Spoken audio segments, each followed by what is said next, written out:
Swing of things with Morning with Vernon.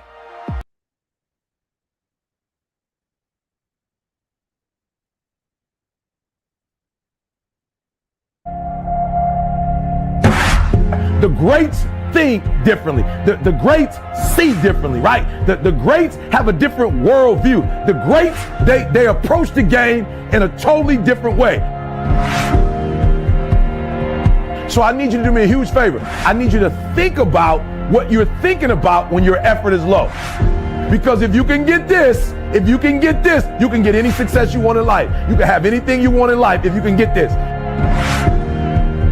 The next time you give a low effort, right? You give it 70% or 50% or 30%. I want you to think about what you're thinking about when your effort is low. If your effort is low, you're probably not thinking about the opportunity. You're probably thinking about the obligation.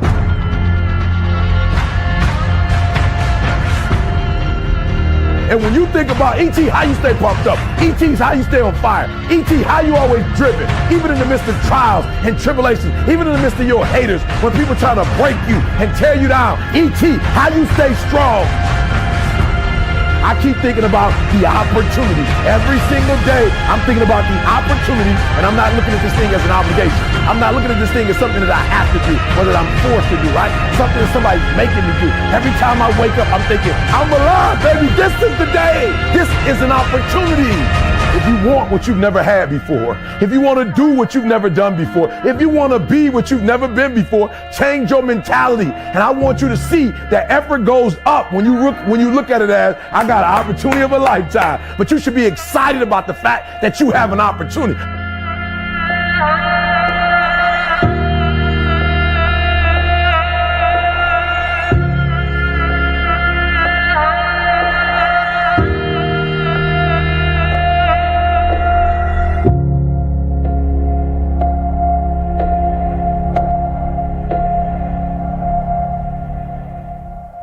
It's time for Mornings with Vernon. Yeah. Yeah. Get up now. Come on now. Get up. For Mornings with Vernon. Get up now. Let's go. Get up now. Turn it up now. 1, 2, 3. Let's get it now. Start your day with Mornings with Vernon on WBQP, Monday through Friday from 6:30 to 9 a.m. Watch on Channel 12 and listen on WBQP Radio on your phone, Alexa, or CarPlay. WBQP is your information station. It's Tuesday. Get in the swing of things with Morning with Vernon. It's time for Mornings with Vernon. Yeah. Yeah. Get up now. Come on now. Get up. For Mornings with Vernon. Get up now. Let's go. Get up now. Turn it up now. 1, 2, 3. Let's get it now. It's time for Mornings with Vernon. Yeah. Yeah. Get up now. Come on now. Get up. For Mornings with Vernon. Get up now. Let's go. Get up now. Turn it up now. 1, 2, 3. Let's get it now. All right, everybody. Good morning. You know, it is Morning with Vernon this morning. Good morning, everybody. On the sound of my voice this morning, Tuesday morning, y'all. Tuesday morning. Can you believe it? Can you believe it is Tuesday already? That's what they always say. Can you believe it? Can you believe it? It's Tuesday already? Yeah, I can believe it. It is Tuesday, y'all. All right, let's get into it. We got a good show lined up for you this morning. Yes, sir, with Morning with Vernon, y'all. Morning with Vernon. I just want to say hello to everybody under the sound of my voice this morning with the Vernon, Morning with Vernon, the Morning with Vernon show. I want to say hello to all of my Facebook friends, all of my other friends that's out there listening. If you're on Facebook, you know what time it is. You know what you got to do on Facebook and social media. You got to let us know what's going on out there. You're going to have to subscribe and like and all that other kind of stuff this morning that you need to do. And we'll definitely will appreciate you. We'll appreciate you for doing that, okay? All right, y'all. Good morning. All right. I guess the first thing that I probably want to do this morning before we get into what we're going to talk about this morning, we always trying to start off the morning with a prayer, and I want to go ahead and continue to do that every morning, y'all, every morning. So I want to say good morning to everybody on the sound of my voice this morning. So let's have a word of prayer. Okay? Hi, this is Gerald Gatson of Emmaus Baptist Church, Pensacola, Florida, and we come to you on this beautiful Tuesday that the Lord has given us. As a matter of fact, it's our Testimony Tuesday, and we've come to bless His name in sacred words of prayer. Let us pray. Father God, we come that we may testify on this Testimony Tuesday of your goodness in spite of our difficulties, our situations, our circumstances, in spite of what's ahead of us, as Mama would say. We've come to testify of your goodness and to say thank you. And so, Lord, this is our premise this morning. That is to bless you on this Tuesday, dear God, and to seek you out for the blessings of life. As we pray now in the belovedness of Jesus the Christ, our Lord, our Savior, our God, the master of the seed, our disparity. Amen.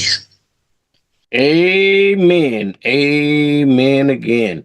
I'm going to say good morning to everybody under the sound of my voice this morning.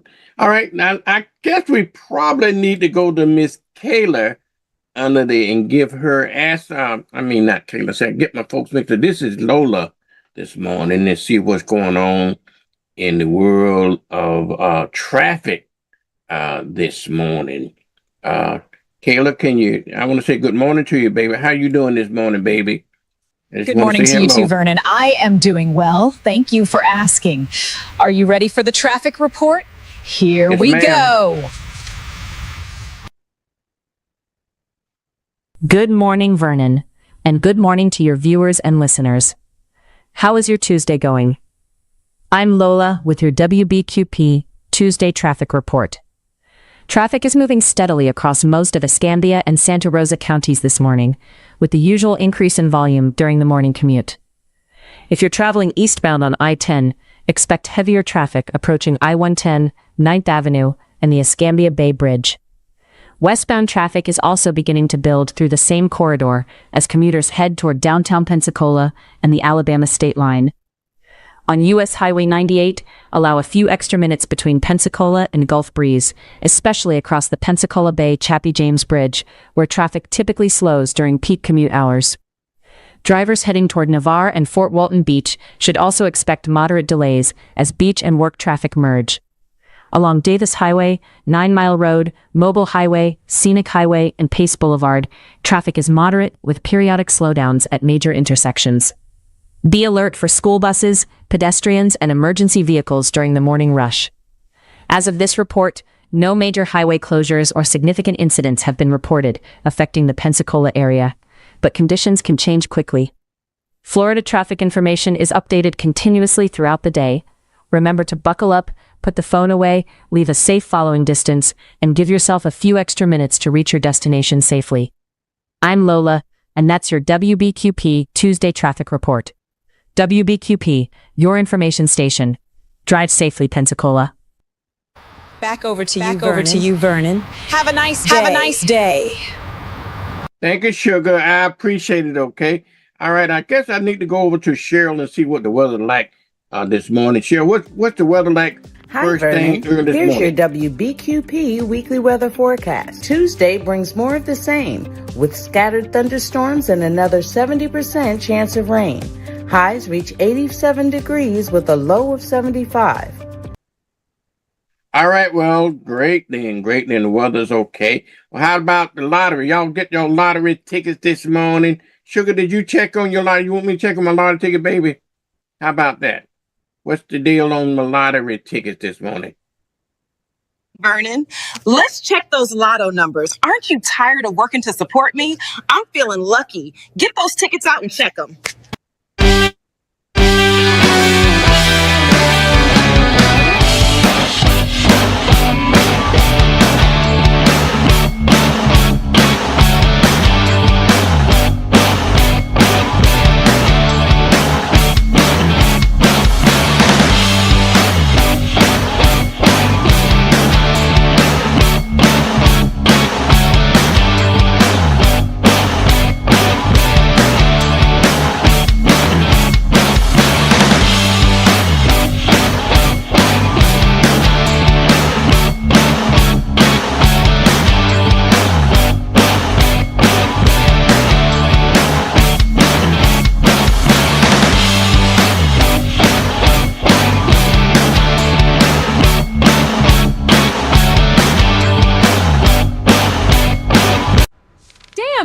Damn!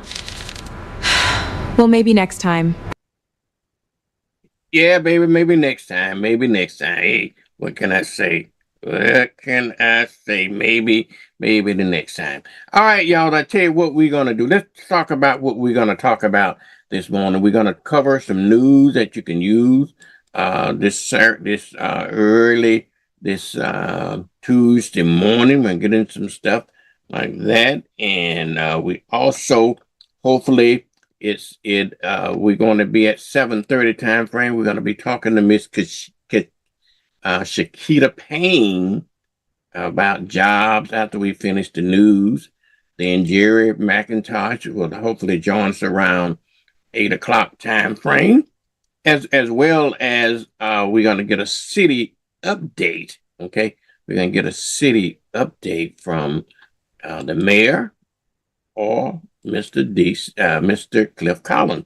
One of the two is going to check in on us today. And around 8:20 or so, we're going to be talking to Mr. Travis Thompson, y'all. The Pensacola Beach Air Show is coming up. He's with the Escambia County Emergency Management System, and we're going to be talking to him about safety and what you can do at the beach and what you can't do in terms of the drones and all that other kinds of stuff that you can and you cannot do here in Pensacola on this weekend. Hopefully we're going to get a little bit of a motivational thing. You want to go ahead and motivate yourself this morning. See what we gotta see if we can get any great motivation from you. It's time for mornings with Vernon. Yep. It's time for Vernon this morning. I want to be able to do a little bit of Monday motivational for you as well. We get into that, okay? Here we go this morning.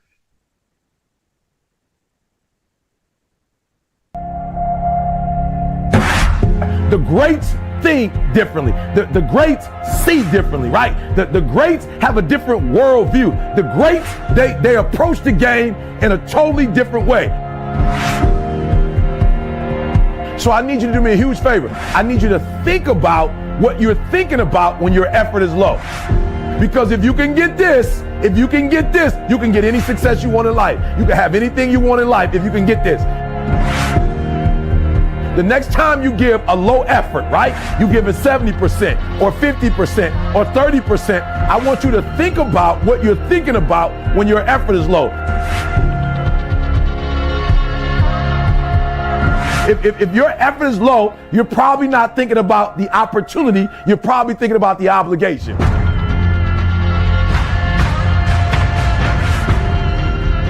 And when you think about E.T., how you stay pumped up, E.T.'s how you stay on fire, E.T., how you always driven, even in the midst of trials and tribulations, even in the midst of your haters, when people try to break you and tear you down, E.T., how you stay strong.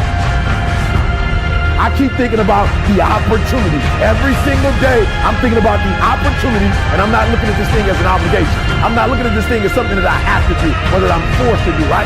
Something that somebody's making me do. Every time I wake up, I'm thinking, I'm alive, baby. This is the day. This is an opportunity. If you want what you've never had before, if you want to do what you've never done before, if you want to be what you've never been before, change your mentality. And I want you to see that effort goes up when you look at it as, I got an opportunity of a lifetime. But you should be excited about the fact that you have an opportunity.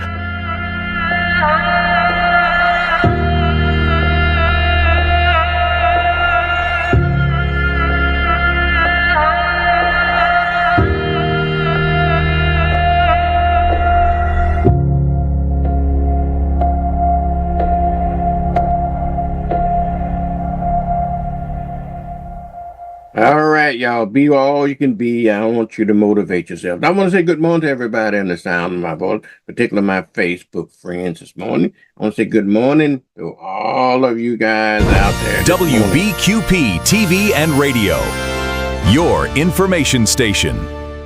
Good morning to my Facebook friends, Lois Bless Pruitt, Janice Womack Ewing, Alan Young, Jeannie Costin, and everybody else this morning. Let's get to work. Hey, bro. This is Alan Young. That Mornings with Vernon show is out of sight. I can't wait to tune you in every morning. I am Lois Bless Pruitt. I am so blessed to have coffee with Vernon every morning during the Mornings with Vernon show. Join us. Love you, Vernon.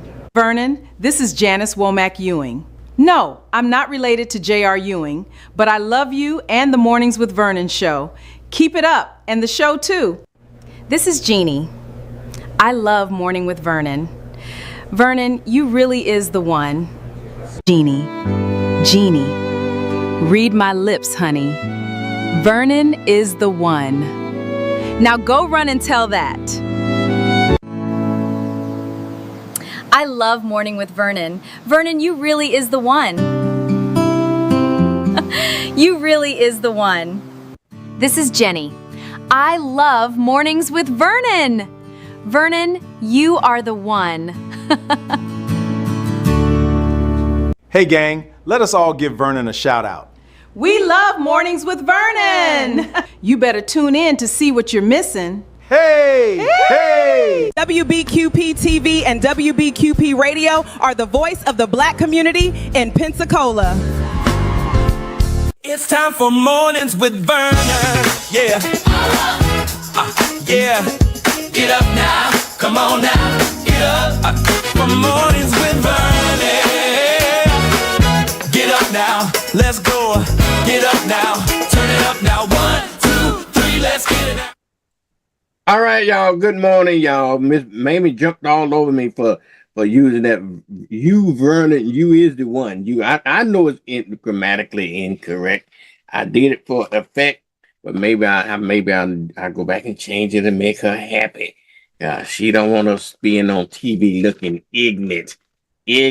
So I don't know. I told her she gonna have to, for a lot for us country folks as well as those sophisticated people that got them PhDs and stuff like that. But I guess maybe the old girl is right. But we'll see about that. Okay, see if we'll be able to change that this morning. I tell you what I'm going to do. I'm going to let Orion give us a little bit of sports report before we go on to our first commercial break, and then do a sports report, and then we're going to come back. And I want to give you some African-American news that you can use, okay, after the sports report, okay? All right, go ahead, Alan. I said Alan Orion, my sports reporter. I am Orion, WBQP TV sports reporter, bringing you the best in sports activities around the country and here in Pensacola. Good morning, Vernon. Hello, everyone. I'm Orion, and welcome to the WBQP Sports Report, bringing you the biggest sports stories from around the country and here at home. The countdown is on to the 2026 FIFA World Cup final, as the world's biggest sporting event reaches its championship weekend. Millions of fans are watching as the remaining teams battle for soccer's ultimate prize, bringing one of the most successful World Cups in history to an exciting finish. Over in London, Wimbledon wrapped up another memorable tournament. On the women's side, Linda Noskova captured her first Grand Slam title in a thrilling championship match, while the men's final features Jannik Sinner taking on Alexander Zverev for the prestigious Wimbledon crown. In Major League Baseball, excitement continues as the league prepares for the MLB All-Star Game. Baseball's biggest stars will gather after the Home Run Derby, while teams continue battling for first place before the midseason break. The NBA Summer League is also underway, giving basketball fans an early look at the league's newest rookies and young talent hoping to earn roster spots for the upcoming season. On the hardwood, the WNBA season continues, with teams jockeying for playoff position as several marquee matchups headline this week's schedule. Cycling fans are following the legendary Tour de France, where riders continue to battle through challenging mountain stages and extreme summer heat as the race heads toward Paris. Local sports. Here along the Gulf Coast, the Pensacola Blue Wahoos continue their minor league baseball season, with fans packing Blue Wahoo Stadium for another exciting homestand. The Pensacola Ice Flyers are preparing for training camp and the upcoming hockey season, while the University of West Florida Argonauts continue summer workouts as football, volleyball, and fall sports inch closer to kickoff. That's your WBQP Sports Report for the week of July 10th through July 20th. I'm Orion, reminding you to stay active, support your local teams, and keep it right here on WBQP TV and WBQP Radio, the voice of the Black community. Have a great week. Back to you, Vernon. All right, Orion, thank you, Bubba, for our sports report this morning. And I guess I need to go over to my girl, Naomi, this morning. Good morning, Naomi. How you doing this morning? Hi, I am Naomi, your WQP TV African American news reporter, bringing you Black news you can use. Stay tuned. You heard it here on WBQP. Well, good morning, Naomi. Again, I want to say hello and good morning to you this morning, Sugar. Do you want to go in and throw us up some of the Black news we can use this morning? We'll go ahead and we'll Here listen. are this week's top African American headlines. NAACP demands federal investigation after 2 Black men die in Tennessee. The NAACP is demanding a federal civil rights investigation following the deaths of Tyreen Johnson, who was shot by Tennessee National Guard troops in Memphis, and Darius Chappell, who died while in custody after a violent arrest in Clarksville. The organization is also calling for the suspension of the Memphis Safe Task Force until independent investigations are completed. NAACP launches $20 million Black voter mobilization campaign.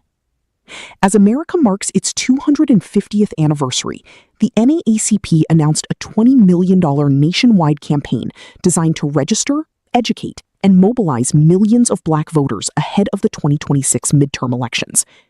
The initiative will focus on voting rights, civic engagement, and turnout in key states. Ben Crump and Al Sharpton join families seeking answers in Nolan Wells' case. Civil rights attorney Ben Crump and Reverend Al Sharpton stood with the family of Mississippi teenager Nolan Wells, demanding transparency as questions continue surrounding the circumstances of his death. The case has attracted national attention across Black media. Bowie State nursing graduates achieve 100% national pass rate. Maryland's Bowie State University, one of the nation's leading HBCUs, announced that every graduate in its nursing program passed the NCLEX licensing exam on the first attempt, an achievement celebrated as another example of excellence at historically Black colleges and universities. Mississippi judge speaks out after rumors spread online.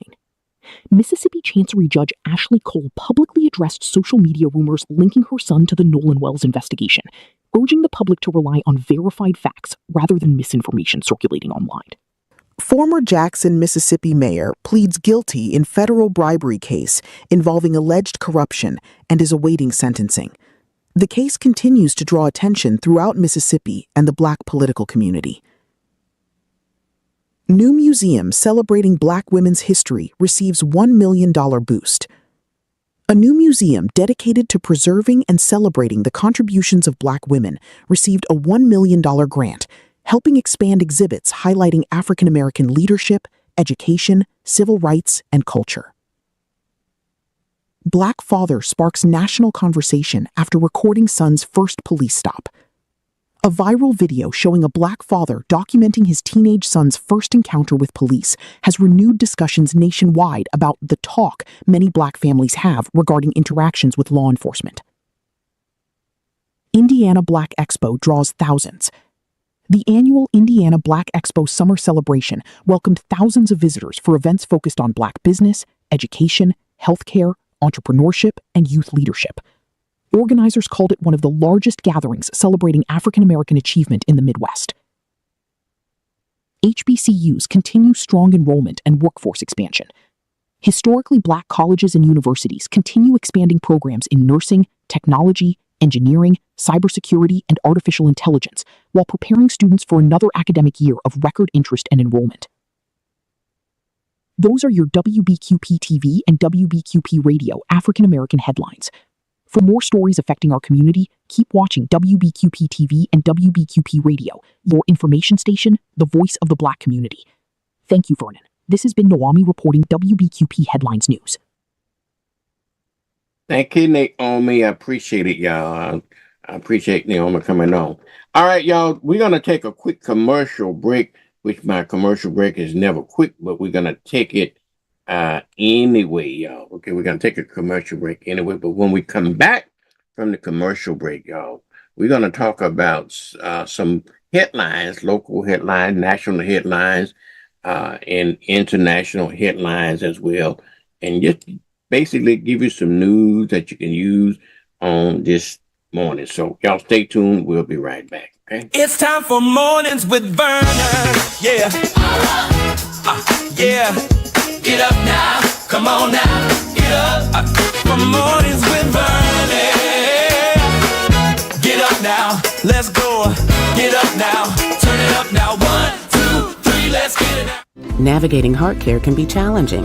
Baptist makes it better with the latest treatments and innovations and the area's largest, most experienced heart team ready to create a care plan just for you. All when you need us most. Let Baptist make it better. Baptist Healthcare. I remember these. Will I have the money to send my kid to college? Well, that's specific. How long has that been there? 7-letter word for a bank that helps you reach your goals. Synovus. Order for Synovus? Thank you. Are you Synovus? Yes. Are you gonna ask or should I? A solid financial future doesn't happen by chance. Let's talk about your potential today. For 75 years, Baptist has brought innovative care to our community. Through our Andrews Institute, we continue the legacy by providing advanced total joint care, restoring mobility, strength, and quality of life. Baptist Healthcare, here for you then, now, and always. Vernon, it's Tuesday Sugar. Time to play Lotto to check last night's tickets. We gotta win, baby. Love you.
Why wait? With Pen Air's fast approvals and low rates, getting a car loan is easier than ever.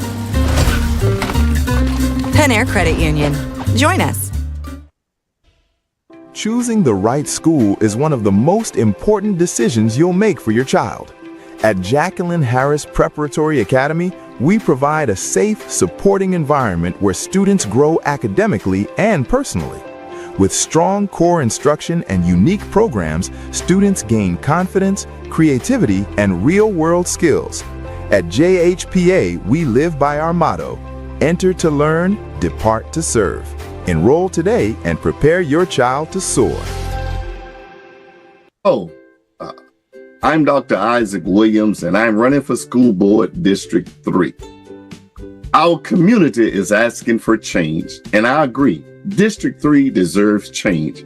District 3 deserves a representative who will listen, communicate, and stay connected to the community. Our students need every opportunity to succeed. Our teachers need support, and our community and parents need a voice. I've spent my time as a servant leader in the Marine Corps, as a pastor, as a community activist, and I'm prepared now to serve District 3 on day one. And I will be honored to earn your support and your vote on August 18th. God bless you. God keep you.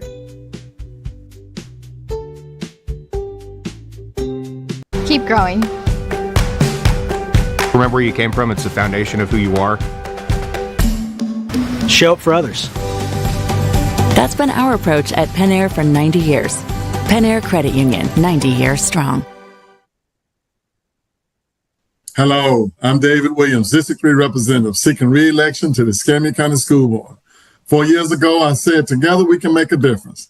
Today, I'm proud to say, together we have made a difference, thanks to your trust. And because of you, we do not have any failing schools. Our schools are safer, we've closed the achievement gap, and our students are college and career ready. I'm asking for your support again to re-elect me so that we continue the work that we started 4 years ago. Please visit my website at davidwilliams3.com to learn more about my initiatives I have accomplished and the ones I will pursue over the next 4 years. Early voting is August 8th through the 15th, and the primary is August 18th. Your vote is essential to keeping our community moving forward. Thank you.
This is Prayer Perspectives by J.O. Gatson on your WBQP.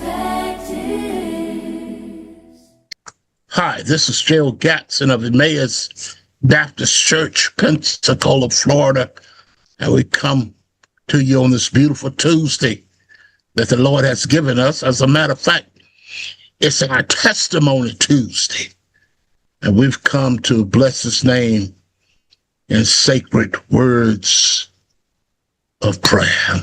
Let us pray. Father God, we come that we may testify on this Testimony Tuesday of your goodness in spite of our difficulties, our situations, our circumstances, in spite of what's ahead of us, as Mama would say.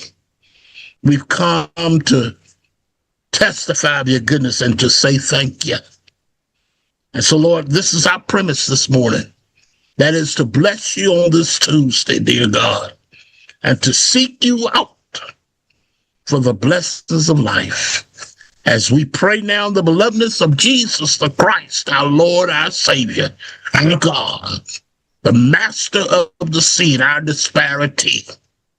Amen.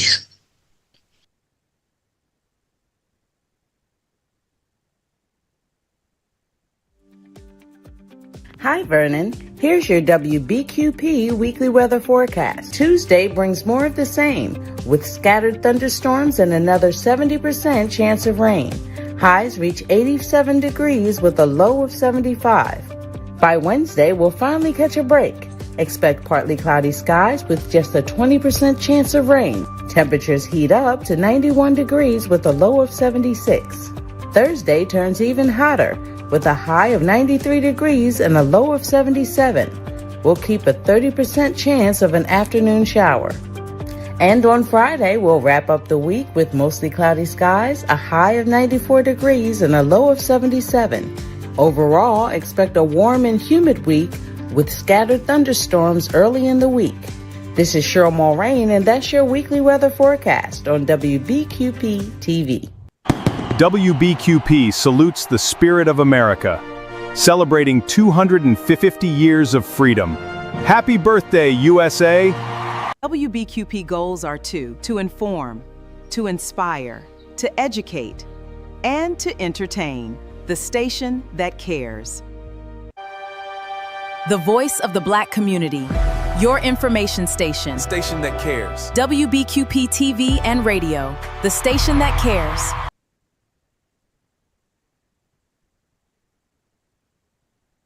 Good morning, everyone, and welcome to the show. It's a beautiful day out there, and let's get you caught up on everything. It's time for Mornings with Vernon. Yeah. Yeah. Get up now. Come on now. Get up. For Mornings with Vernon. Get up now. Let's go. Get up now.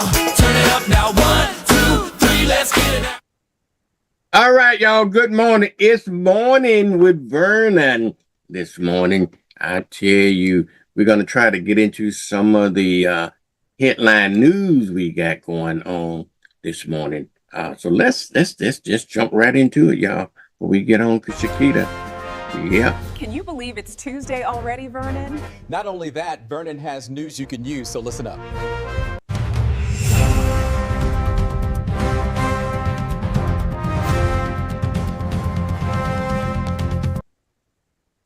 All right, y'all. News you can use. They done it again, y'all. They done it again. Yep.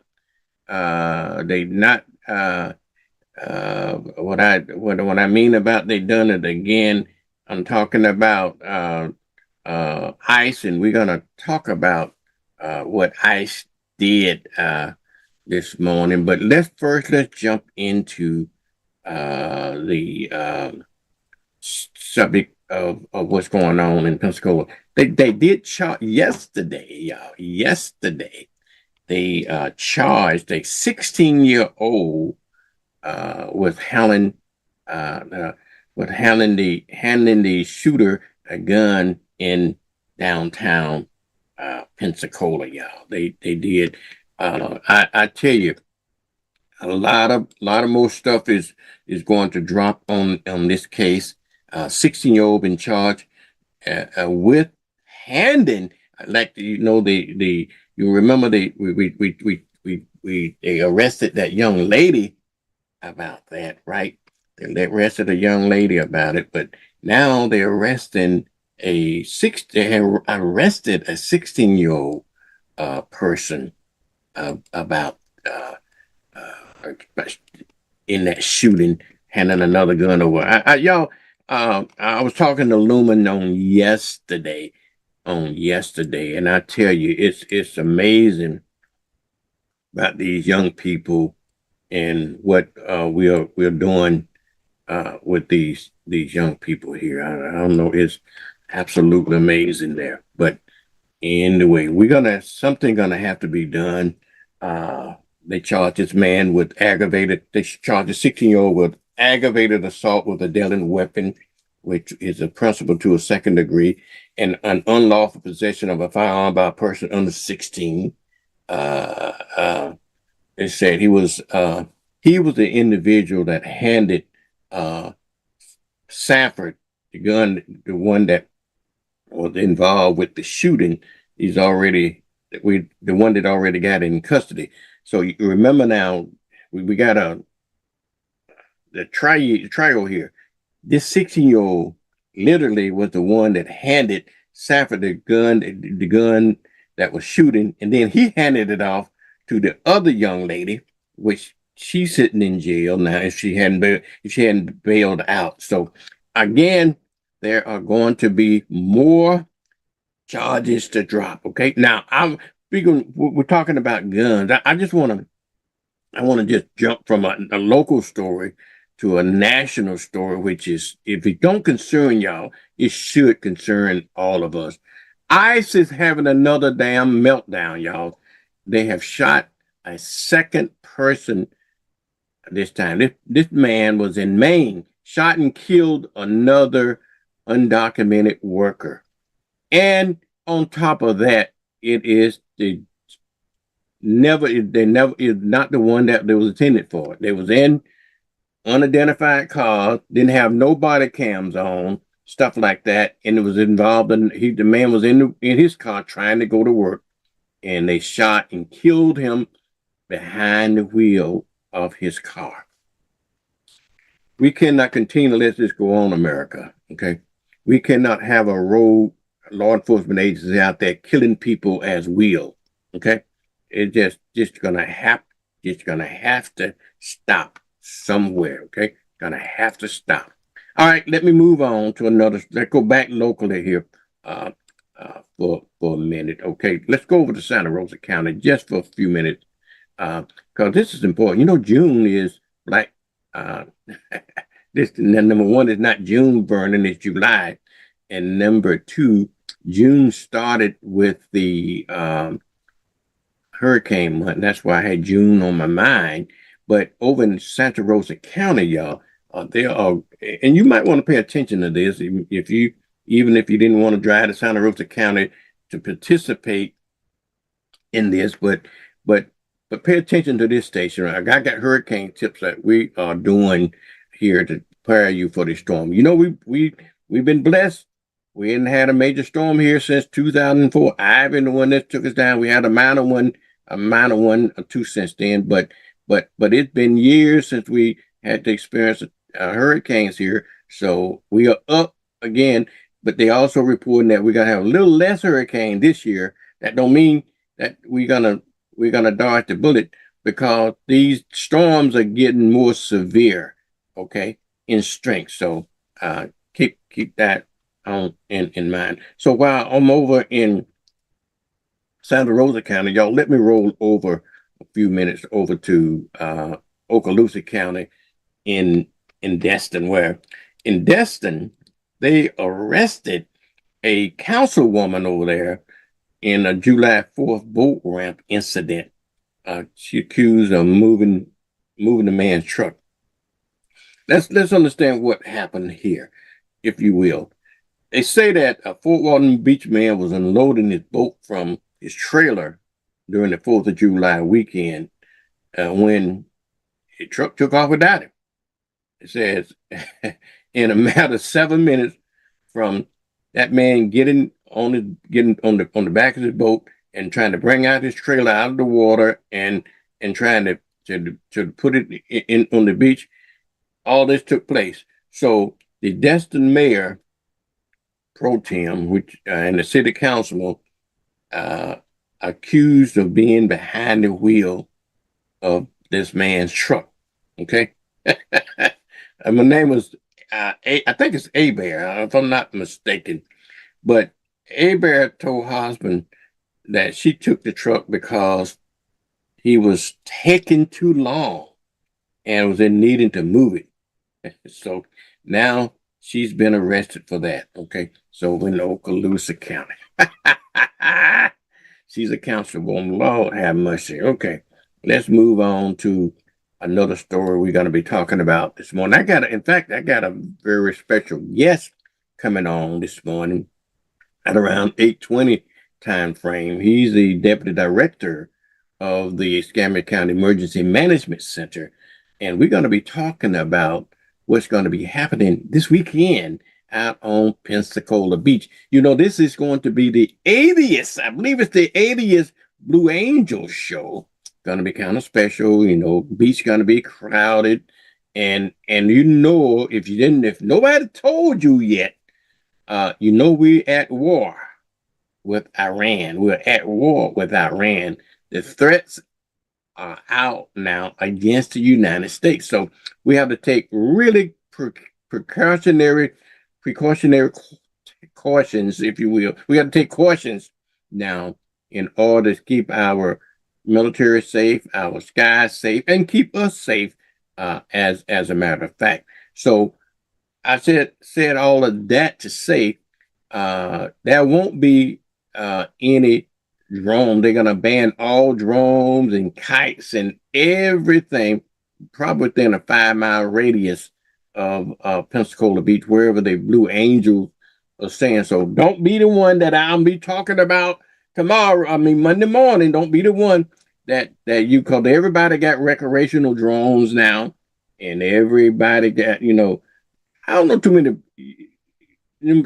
many black folks got a kite. That takes another we can go fly a kite. But there are a lot of folks that out there do fly kites, but they abandon drones and hikes and stuff like that in this, mainly because of the safety of the folks at the beach, and also because the threat is against the United States is out. They don't know what any acts of sabotage that might be, and plus, y'all been keeping up with the news.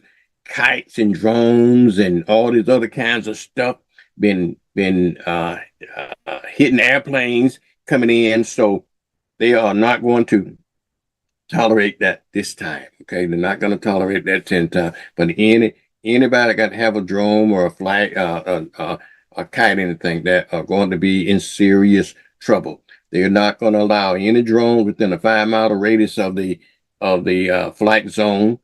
And if you do that, they're going to immediately, we're going to talk to the deputy director about it, but they're going to immediately shut down the airspace until they can clear all of that out of the way. Unfortunately, last year, they noticed a lot of folks that were flying drones and kites and stuff like that.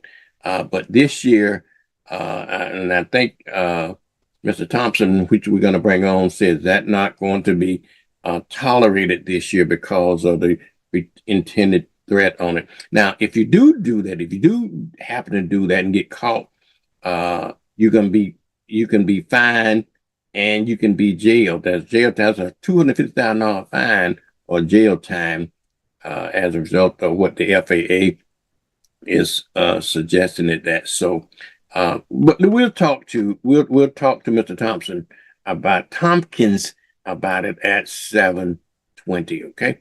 Now, in addition to that, you're going to have what I call a triple threat. They say it's triple indeed. You're going to have hot weather out there. We're going to have some potential bad weather out there. We're going to have potential traffic problems out there at the air show. So a lot of things is going to be out there this weekend. So Mike Wood said, if you're going to go out there for the weekend, you might want to go a day early because the traffic going to be hell. You ain't have nowhere to park.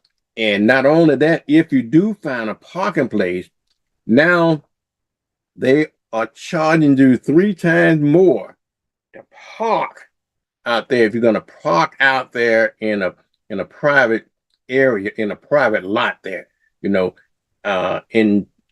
I believe they said that back in 2024, it was charged anywhere from $20 to $40 to park out there a day. Now the charges are going to be anywhere from $60 to $100 a day just to park. You know, that's 150% increase, y'all. So what you need to know now? What you need to know is when you go out there, knowing that you may and may not be able to find a parking place. And if you're gonna go, you might as well plan to go early. Now I think everybody got the same idea in mind. And also don't get mad. Don't be getting mad at these people because one person charge you $100, another person charge you $150 to park. You know, just be aware of that. Okay, be aware of that. Now let's go back to Santa Rosa in Okaloosa County. And we talked about this yesterday in Escambia County as well when I talked to Mike Woods, Officer Mike Woods, Information Officer of the Pensacola Police Department. They had said that they got a national campaign to crack down on speeders. So this is across the country, y'all. So hear me, mind your speed now, because if you hadn't gotten a ticket with the things you've been getting away with, you're not going to be able to get away with it. I know within the next 2 weeks because they got this campaign going on the next 2 weeks to crack down on speeders. So obey the speed sign. Be forewarned now. This is called Operation Southern Slowdown. They got grants that they got officers on overtime and also on extended shifts and stuff like that. And they'll make that money back in tickets. I can tell you that right now. You gotta just say that I didn't warn you, okay? All right.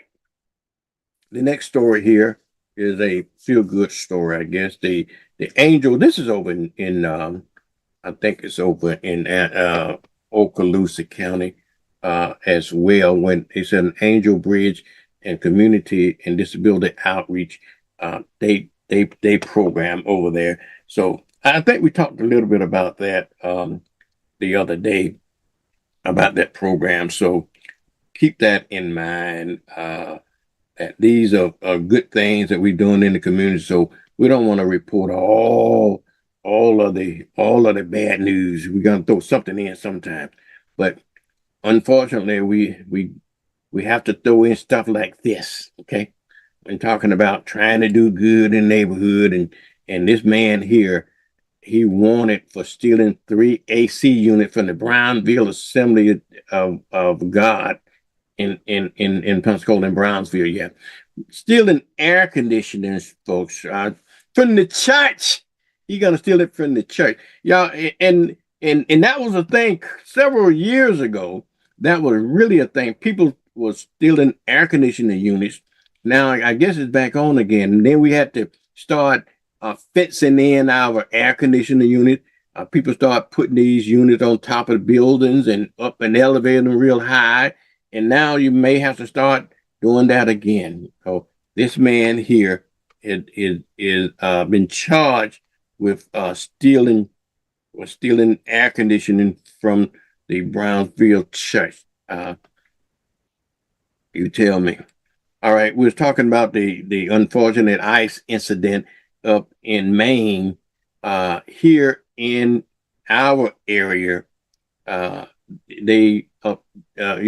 think I reported this back some time ago. They arrested 9 illegal immigrants here in Northwest Florida for re-entering. They were deported, and so they came back, but they've been sentenced. Yesterday, I guess they was indicted for illegally re-entering in the United States. So so you keep your eyes out on that story.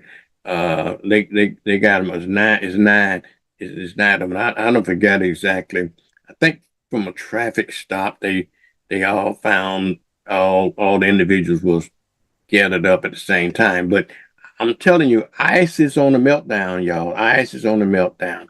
Okay. All right. Let's move on to another story of illegal immigrants, if you will. This story here having to do with a illegal immigrant pleading guilty to the production of child pornography with teens here in Pensacola. This 38-year-old illegal immigrant, his name is Osman Edgado. Osman Edgado. He's 38 years old. I think it's Edgado, Cuban Alavendrada. I don't know all these names, but y'all look for your other credible news stories to find out how they properly pronounce these names, because they get paid well to do it, to know these names. I'll just be guessing at these names, okay? But anyway, he's facing a minimum of 15 years in prison and up to 30 years for these incidents. Now, what happened, according to the U.S. Attorney's Office, they say between January 2025 and February 2026, whatever his name is, big name, whatever his name is, this man here was engaged in a secret relationship with a 16-year-old in Pensacola. So somebody alerted the authorities, and so the rest is history. He was video taped. Okay, totally video. He was also video recorded the sexual act with the victim, and so as Janet would call him, perverts. Okay, Janice. All right, y'all. All right, let me get on to my next story here. I think we done talked at nausea about the Blue Angels show. If you hadn't figured out when the Blue Angels going to, they've been practicing and everything. Everybody been watching them practice and everything. But the Pensacola, the air show is going to run from July 15th through the 18th this weekend, y'all. Okay, July 15th through the 18th. All right, let me move on to another story here. 30-year-old man was stabbed. A 66-year-old man in the chest at the waterfront mission, y'all. More, look at it, had to be some of us, didn't it? Then, why don't we know how to behave? Y'all help me. He was charged Tuesday for this incident, attacking a 66-year-old man near the waterfront mission there on L Street. His name is Thomas Cordijo. Okay, and maybe he looked like us, but I don't know what that last name. It ain't nothing like Thomas or Washington or Leroy, so he might have a little Hispanic background in it. I don't know, but anyway, he was arrested on the charge of attempted homicide and drug possession, and then now he's been held without bond in the Escambia County Jail. Now, according to the sheriff report, they say deputies initially responded to the crystals there on Fairfield for a cutting victim. And that's where they found a 66-year-old man with 2 stab wounds and 1 to the chest. And they later determined that this person attacked him near the waterfront mission over there. All right, well, let's go on to another international story, if you will, before we get out of here, because I gotta get Miss Shakita Payne on here in just a little bit here. But again, that war that's supposed to be ended in one day, okay, now going on to into the 6 months or something like that, from a president that promised no more wars and all that other kind of crap. What did I tell you about that boy? Something wrong with that boy. Every time he lying by just watching his lip move. He's incapable of telling the truth. And why we put up with this crap, I don't know. His boy is incapable of telling the truth. And why would we report on anything he would say? You got me. But anyway, the U.S.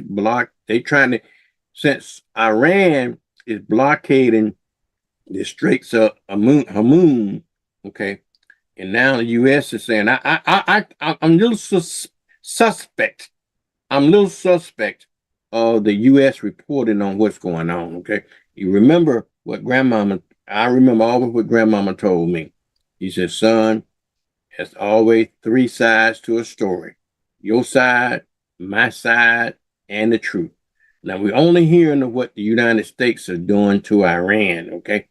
And you have to be suspect anything coming out of the Trump administration, anything that coming out of the White House, you better fact check it and double check it, triple check it before you believe it. So I'm reporting this stuff because that's what the mainstream news are reporting, that the U.S. blockade on Iran and all that kind of. I know they're fighting back and forth now. And what I tell you about this ceasefire, okay? I believe a ceasefire is nothing but a time for them to reload. And I think the United States wanted a ceasefire better than Iran because we got some pretty sophisticated weapons, but we ran out. I think we ran out of them. I think we ran low on those weapons. We didn't have enough time to reproduce them, and so we can start shooting again. Okay, there's no other reason for it, if you ask me. And another problem is now we've taken million dollar weapon, and Iran is using $1,000 drone to knock them down. Can you believe that? They produce all these little cheap drones, and so they can get millions of those little drones. And for every $1 million rocket missile that we send to their way, okay, and they might kill a lot of those little $1,000 drones, but one drone that can get through would knock down one of the American $1 million missiles. So you go figure, okay? Just go figure. War is stupid, y'all. I'm like Evan Starr, whatever his name. War, what is it good for? Absolutely nothing. Do we have to bring that song back out again? Y'all help me out now. Do we have to bring that song out again? I probably think that we do, okay? It's this stupid war. Stupid ass war. I'm saying it. Sue Strong would never say that, Vernon, on her newscast. She would never use language like that. Well, I ain't Sue. I just bring the news, my style, y'all. Just what it is. All right. Hey, again, you see what the headlines are. You can read that crap too. All right, let's go on to Mitch McConnell. All right, Mitch McConnell, y'all. Y'all know who Mitch McConnell is. I call him Bitch McConnell, but anyway, he's been missing in action. And they released a photograph of him saying that he's still breathing. I don't believe it, but let me tell you why. This is my theory. Probably has no war. I can't prove nothing. Has no war. It's just this is my conspiracy theory about Mitch McConnell. Unlike what happened in South Carolina and when the Lindsey Graham, we're gonna talk about that too. Lindsey Graham's sister. You're talking about nepotism and all that kind of stuff. Help me, Jesus. But anyhow, they appointed Lindsey Graham's sister to replace him to finish out his time, and she gonna probably get on the ticket and win his seat in South Carolina. Well, in Kentucky, because South Carolina got a Republican governor, okay, but I believe in Tennessee, I think it's Andy Beshear. I don't forget who's the Republican. I don't forget who is the governor, but I believe maybe it's Kentucky. I think got a Democratic governor. Maybe I'm wrong, but I think so. And guess who gets to replace the senator when they leave office or die in office? Is the governor. Okay, and so they're trying to keep Mitch McConnell alive. They're trying to keep him alive because they don't want this governor having to name a replacement, because he's certainly probably not going to name a Republican governor. So that's my theory, that they're just trying to keep him alive or trying to hide his death. But they claim he hadn't dead. But you look at him, and the only thing between him and death is maybe a mirror that show him breathing. I don't know, but he looked dead to me. But I think that's probably the reason. Now, this is the same man that cheated Barack Obama out of a Supreme Court judge, okay, a judgeship. Obama had a year in office when when a time to appoint when Heber was in. Just Mitch McConnell here was in charge of the Senate at the time. He held up that nomination, saying that because it was an election, he claimed it was an election year. He held up that nomination for a whole damn year. Okay, and so we didn't get a chance to appoint. Barack Obama did not get a chance to appoint his federal Supreme Court judge because of this person here. But then, see, I want you to understand what the hypocrisy is. When Ginsburg died, and we was in the middle of a political season. In fact, we were one month out from election. This bastard here allowed them to appoint a Supreme Court justice in 30 days, within 30 days of election vote. Good luck, Chuck, Mitch, bitch, whatever your name is. Okay. I don't care if it don't ever come back. All right, Chiquita, I know you're probably on there. But anyhow, that's just my news. But anyhow, you just stand by, sugar. And I know we got Chiquita and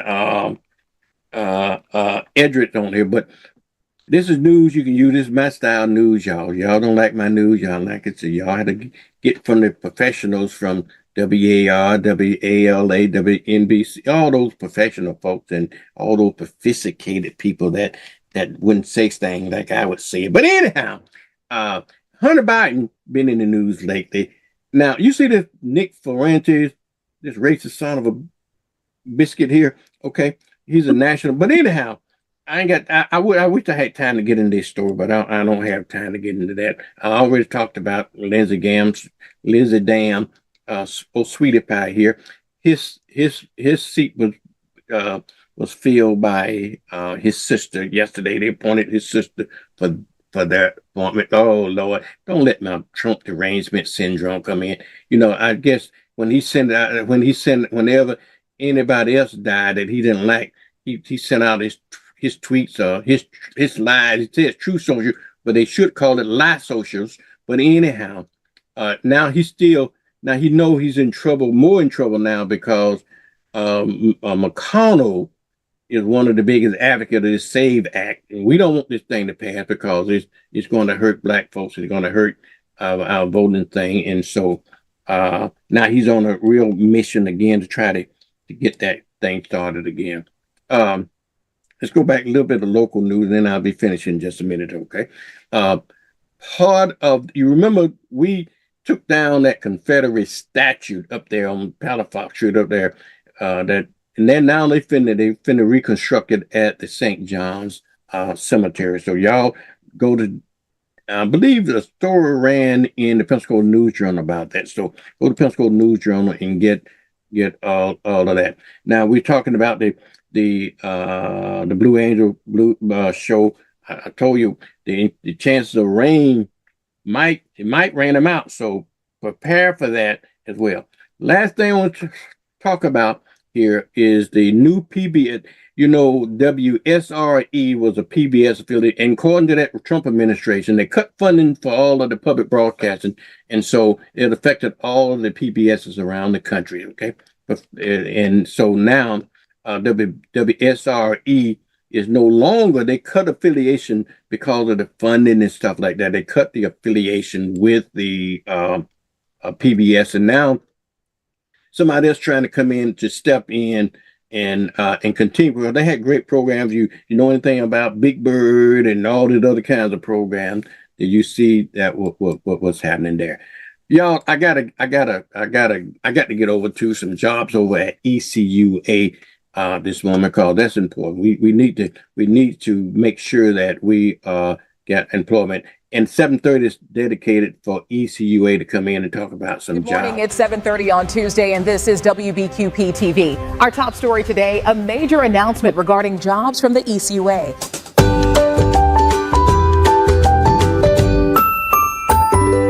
Welcome to Job Opportunities with Chiquita Payne. Join us every Tuesday morning at 7:30 for the latest openings, only on WBQP TV. Hi, I am Chiquita Payne, and here are the job openings for today for ECUA.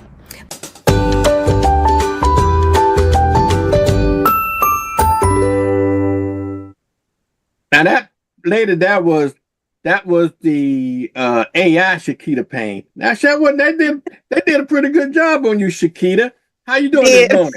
I'm good. How are you doing this morning? I am doing good this morning. I see you got your cohort with you this morning, Mr. Yes, Edric. Good indeed. morning, Edric. How you doing? You were missing in action last week, bro.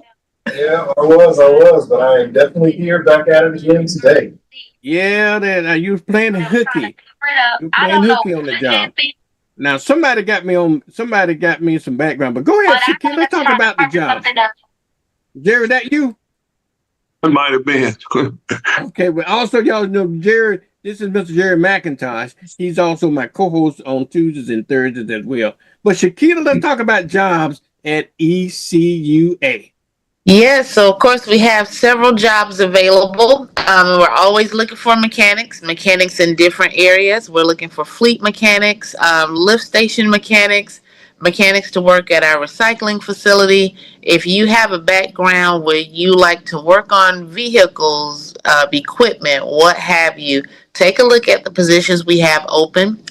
You would just go to our website, which is www.ecua.fl.gov.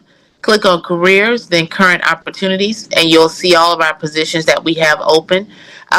One in particular, as I mentioned, of course, fleet mechanics. We're always looking for fleet mechanics.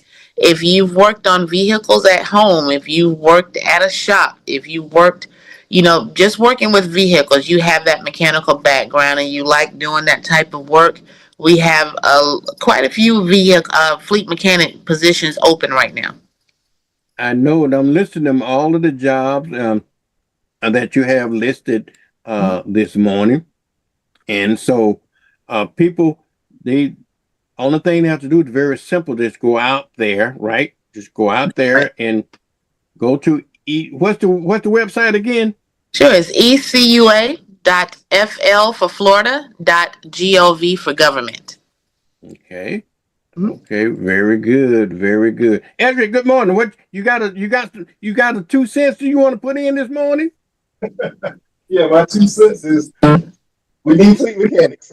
We need lots of mechanics. Can't stress that enough. We need all those people that have those mechanical skills that love to tinker on cars. Come on, we need you. We've got plenty of jobs open.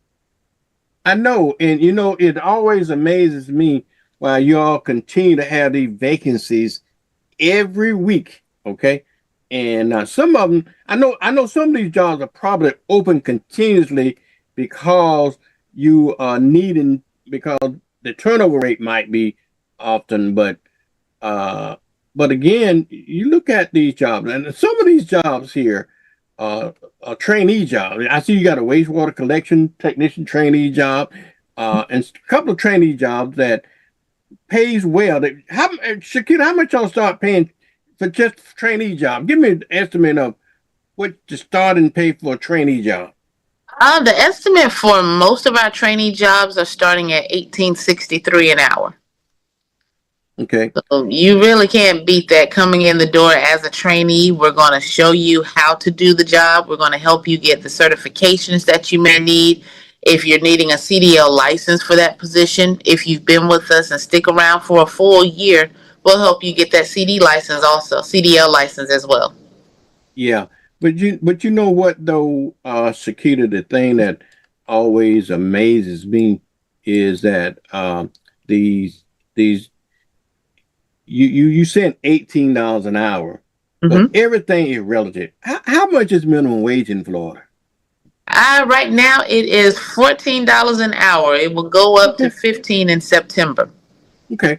And you compare that for a job you have no experience with, you're gonna get paid probably $4 more an hour for being inexperienced than going on a minimum wage paying job. Okay. Right. Exactly. Yeah. Plus, if you have a career path with that position, most of our trainee positions, well, actually all of them, they do have that career path. So you're not going to stay as a trainee for long. You're going to flourish from there. We're going to, again, show you how to do the job, help you get the certifications that you may need. If you need the CDL license, we will help you get that. but you have that opportunity to advance in your career. So, don't look at it as just a job or going from job to job to job. This is a career. You have a career path that you can stay on and have a great retirement coming for you. Two questions. Number one, probationary period, number one for I get, and number two, obligation. Let's talk about, is there how long your probationary period? Sure. Now, our probationary period is for 1 full year. So if you come on now, you would be off probation this time next year. Okay, good. Well, rightfully so, because you're offering a golden opportunity. Now, let me ask this question, okay? When you train in number one, you got trainees, you're paying at $18 an hour. You providing them some skills and helping them go to school and helping them obtain license and stuff like that. Is there a requirement, a minimum requirement that they have to serve to do all of that? Well, in other words, why are you fattening frogs for snakes? So pretty much with the jobs, you do have to be in those positions for a certain amount of time in order to advance in the career. As I mentioned, we do have each of these training positions have a career path. They have a career progression. So you will be given that progression as soon as they start. So they will know what they need to accomplish, what classes they need to have taken. Most of these classes we do provide. It's either online or we have someone come in and give those classes to our new hires. So it may be 1.5 to maybe 2 years, but during that time, you're also gaining a lot of experience. You're gaining your licenses to, continue to advance to those next steps. When I was in HR with the government, that there was a certain amount of time that you had to spend into a job. If you, let's say for an example, if you're there on probation, are you still eligible to apply for internal jobs even within that year when you're on probation? Actually, with ECUA, you're eligible to apply for a job the first day. If Really? you come on board and there's another position that you applied for, you're very much interested in. I've had people come do an orientation asking me about their other application. So we don't want to hold anyone back. We want you to be able to flourish in the company. If you feel that your skill set is much better in a different position, by all means, feel free to apply for that. We don't force people or make people stay in a position for a certain amount of time before they can move over to something different. Okay. Edric, you got anything you want to add? I think Chiquita hit all the points for sure. Okay. Jerry, you got a question for him about jobs? You need a job, Jerry? No, man. I'm just Jerry, listening. You worked into the water treatment area at one time, didn't you? Yeah, I did. Okay. All right. So, but anyway, is there anything else, Chiquita, we should talk about this morning? No, I think that's all. Again, just go to our website, www.ecua.fl.gov. Click on careers, then current opportunities, and you will see all the positions we have open right now. Now, everything we do have open is on a continuous basis right now. So pretty much that means once that position is filled, the job comes down. So if it's something that you're interested in, please, by all means, get your application in as soon as you can so we can get you in, hopefully, for an interview soon. Yeah, I noticed y'all added a couple new jobs on there this time. I forgot which one it was when I updated my list here. I know you had filled certain jobs and about 2 or 3 new jobs, like this MRF maintenance technician. That I think that was added to it, and a couple other ones that was added. I noticed when I was updating my list here. Yes. But folks, just look at this list. A whole bunch of jobs here that you like: a lift state mechanic trainee, a wastewater treatment train. I won't be put. If you don't have any specific experience, a lot of people do have experience in these areas, so you can apply for these other jobs, which pays a little bit of salary than the trainee job. But I was thinking about young people that have very little experience in their job. Trainee jobs is a golden opportunity to get your foot into the door. Okay. Definitely. And also think outside the box of everything that you've done, whether you've worked at home helping someone fix something or, in school, what have you.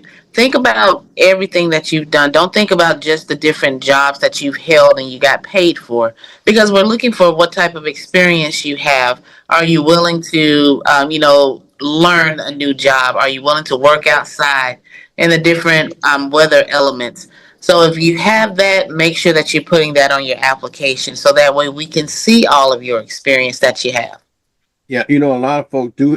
Thank you for bringing that point up, because volunteer experience is just as good as paid experience. So definitely, yes, indeed. If you got experience volunteering with the church, with organizations, or a hobby, or whatever, all that experience counts. So don't discount it. Don't sell yourself short. That's right. You might missing out on an opportunity. They say in the chat, you might be missing out on your blessings. That's right. That's right. Okay. All right. Is there anything else, Andrew? You got anything before we go? No, sir. All right. Shakita, thank you, sugar. I appreciate it. Okay. Sure. Thank you so much for allowing us to come on. No problem. All right, y'all. That's Miss Shakita Payne at the ECUA Utility. I got my buddy Jerry on the good Jerry. Jerry, Bert. how are you this morning? Glad to know you're at your own, bro. Center yourself, bro. Center yourself. There we go. I kind of like to keep you in the center of things here this morning. At 8 we hopefully gonna be joined by Cliff or either the mayor this morning. I don't know which one. Cliff probably the one. That's me. I hit the wrong button here. But anyway, they usually come on around the 8 o'clock time frame. We give them a little time to talk about the city update, what's going on, the city update. So I don't know who's going to be on this one, whether they're going to be the mayor or whether they're going to be Cliff. But you better believe they one of the two are going to be on this morning. Jerry, while we waiting on them, we got a little bit of time. We can talk some politics this morning. Okay. If you will. Two things. Lindsey Graham is one favorite subject I like to talk about. And then Mitch McConnell is the other one, these senators that I'm talking about. But you know what, Jerry? God works in mysterious ways, sometimes. But you look at all of those senators. I was looking at a piece last night, and all of these senators are decrepit. I mean, they are so old. Chuck Grassley, he's 94, 95 years old.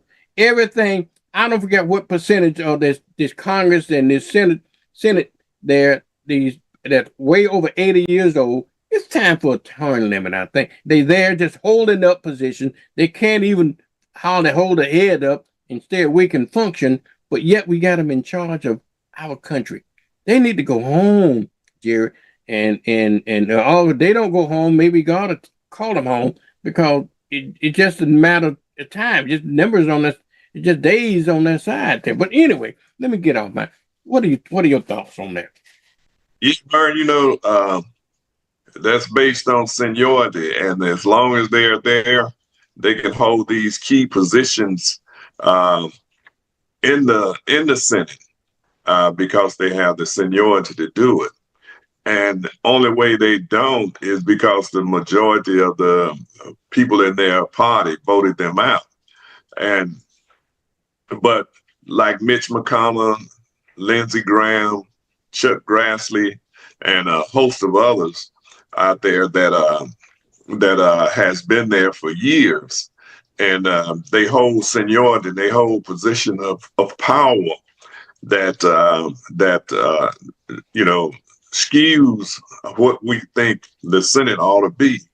And because of that, they are making these draconian laws and allowing Trump to kill the environmental protection agencies, the education department, the civil rights division of the Justice Department, and they are doing nothing to stop it.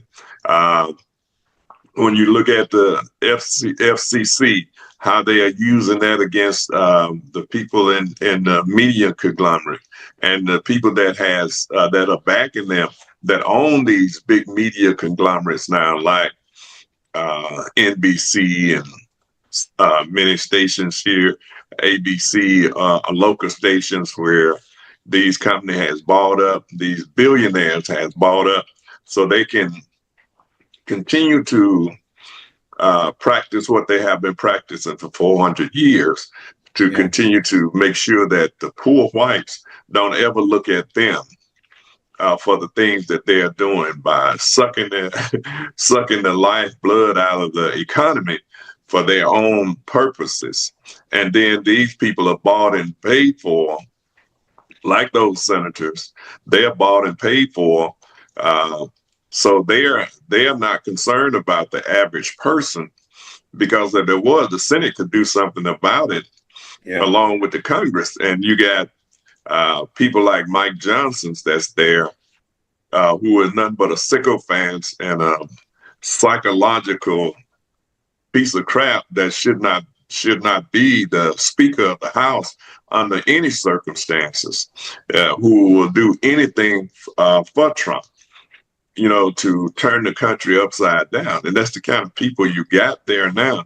And there's a long list of them who the Christian Nationals, the Heritage Foundation and all of that take care of, you know what I'm saying? And then you got these same people, Mitch McConnell, who swung the court so far right that that you can't, is barely anything that you can get through the court that is just or for justice in any form, because he held up 2 seats on the Supreme Court that should have not been. He held up gorgeous seat. Gorgeous seat. And then he turned around and delayed the other when he said they weren't going to put nobody in. It was Garland, Merrick Garland's seat. Garland. Garland. Garland. Mm-hmm. And he you remember the person died at the end of Ginsburg. Ginsburg. She died, and it had a couple months to appoint somebody to the seats. They made sure that it wouldn't be Joe Biden, so they put somebody in right away and confirmed them right away.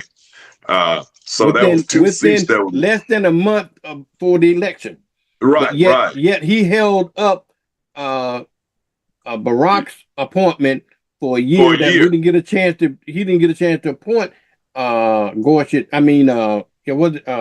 Gorsuch? Yeah. He didn't get a chance to make his appointment. Garland, he didn't get a chance to appoint Garland. So therefore, he held that seat up for a whole year. A whole year. I know. Yeah, talking about it was, it should be for the next president to appoint, but he did it for, and I think, President Obama made a terrible mistake when he appointed him. He allowed Mitch McConnell to tell him, well, Garland has been on the appellate court. It would be easy for him to get through. But everybody was telling President Obama, you need to get a woman, somebody that's going to, that the people can get behind and will fight for.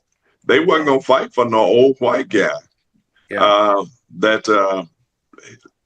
was appointed and who was basically, you could see through the Justice Department why. When he was heading up the Justice Department, he did.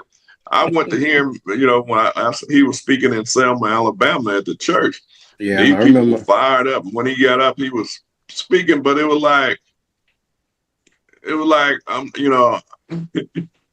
I was there, Jerry. I remember people started leaving. But but Garland, his actions, he had the opportunity to do some things. Trump wouldn't be president today if Merrick Garland had really did his job well when he was at the Department of Justice. But we also could, Jerry, I know y'all Democrats get mad at me. I'm a lifelong Democrat, and I know Jill and Derek don't like me to start saying stuff like this, but sometimes we are our own victim. You know, we are our own problem. Okay. Now we try to be so damn nice, and I know people. Two things are taboo. You can't talk about Michelle, and you can't talk about Barack. I know Michelle talking about when they go low, we go high. Damn, hell with that. That strategy. That strategy ain't working, Jerry. You know, she did that when she was on the campaign trail, but since then she changed that too. She done changed that too? Really? Maybe she found the error of her ways. Nobody gonna talk about. Well, you know, she was doing what she had to do to help try to get Joe Biden get elected at the time. Oh yeah, and but you know, she's free to do what she want to say after. You know, she's not Jerry, maybe maybe there is hope then for Jill. Remember that, you know, Jill on Our Voices, you know, she didn't believe, you know, I told them on Our Voices that we need to get when you're in the mud, when the pig is in the mud, Jerry, we need to get out there. We need to get in the mud and go out and try to wrestle that pig out of the mud. So Jill's position is, no, we can't do that. We got to do what Michelle said. You can't sit on the bank and try to sue trying to get that pig out of that mud. You got to have to get in the rest of that pig out of that mud. I tell you, it's gonna be hard to hold on to them in that mud too. You know it's slick. It's hard to get him out. Yeah, it's hard to get him out. So really, you know, what's his name? The only one that I see of the Democratic Party are willing to get in that mud is Gavin Newsom, who I thought Gavin Newsom should have been the one that ran when Joe Biden ran instead of Kamala. No, people don't get me wrong. I think we should have a woman president. I think Hillary missed a golden opportunity when they did not elect Hillary. But I knew, Jerry, when they did not elect a white woman for being president of the United States, the chance of them electing a black woman was even less than that. Okay, so that's where I thought, in my opinion, when that issue came up, Jerry, I thought that, well, they should have let Gavin Newsom run, and I think Gavin had a better chance of winning because, number one, he's a white man, okay, and number two, he seemed to be a little more aggressive than Kamala was. But I think we missed an opportunity there. But my Democratic friends and Derek and Jill now, they don't agree with that. But anyway, that's my feeling on it. I don't know what your thoughts are. Well, you know, it was a toss up between her and Newsom and the guy from Philadelphia, the governor.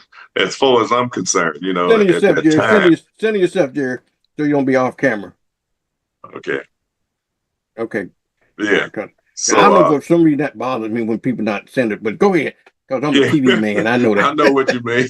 Yeah, I know. You're a video man yourself. You know what I'm talking about. Yeah. But anyway, I thought she had, you know, once she was there, you know, I thought she had a good shot at winning, but she only had so many days, you know. Yeah. I imagine if she'd have had more time, it probably would have been a different outcome. She did a great, but you know, to Kamala's credit now, she did a great performance. I'm telling you, great performance. And maybe she had enough time, she would have won.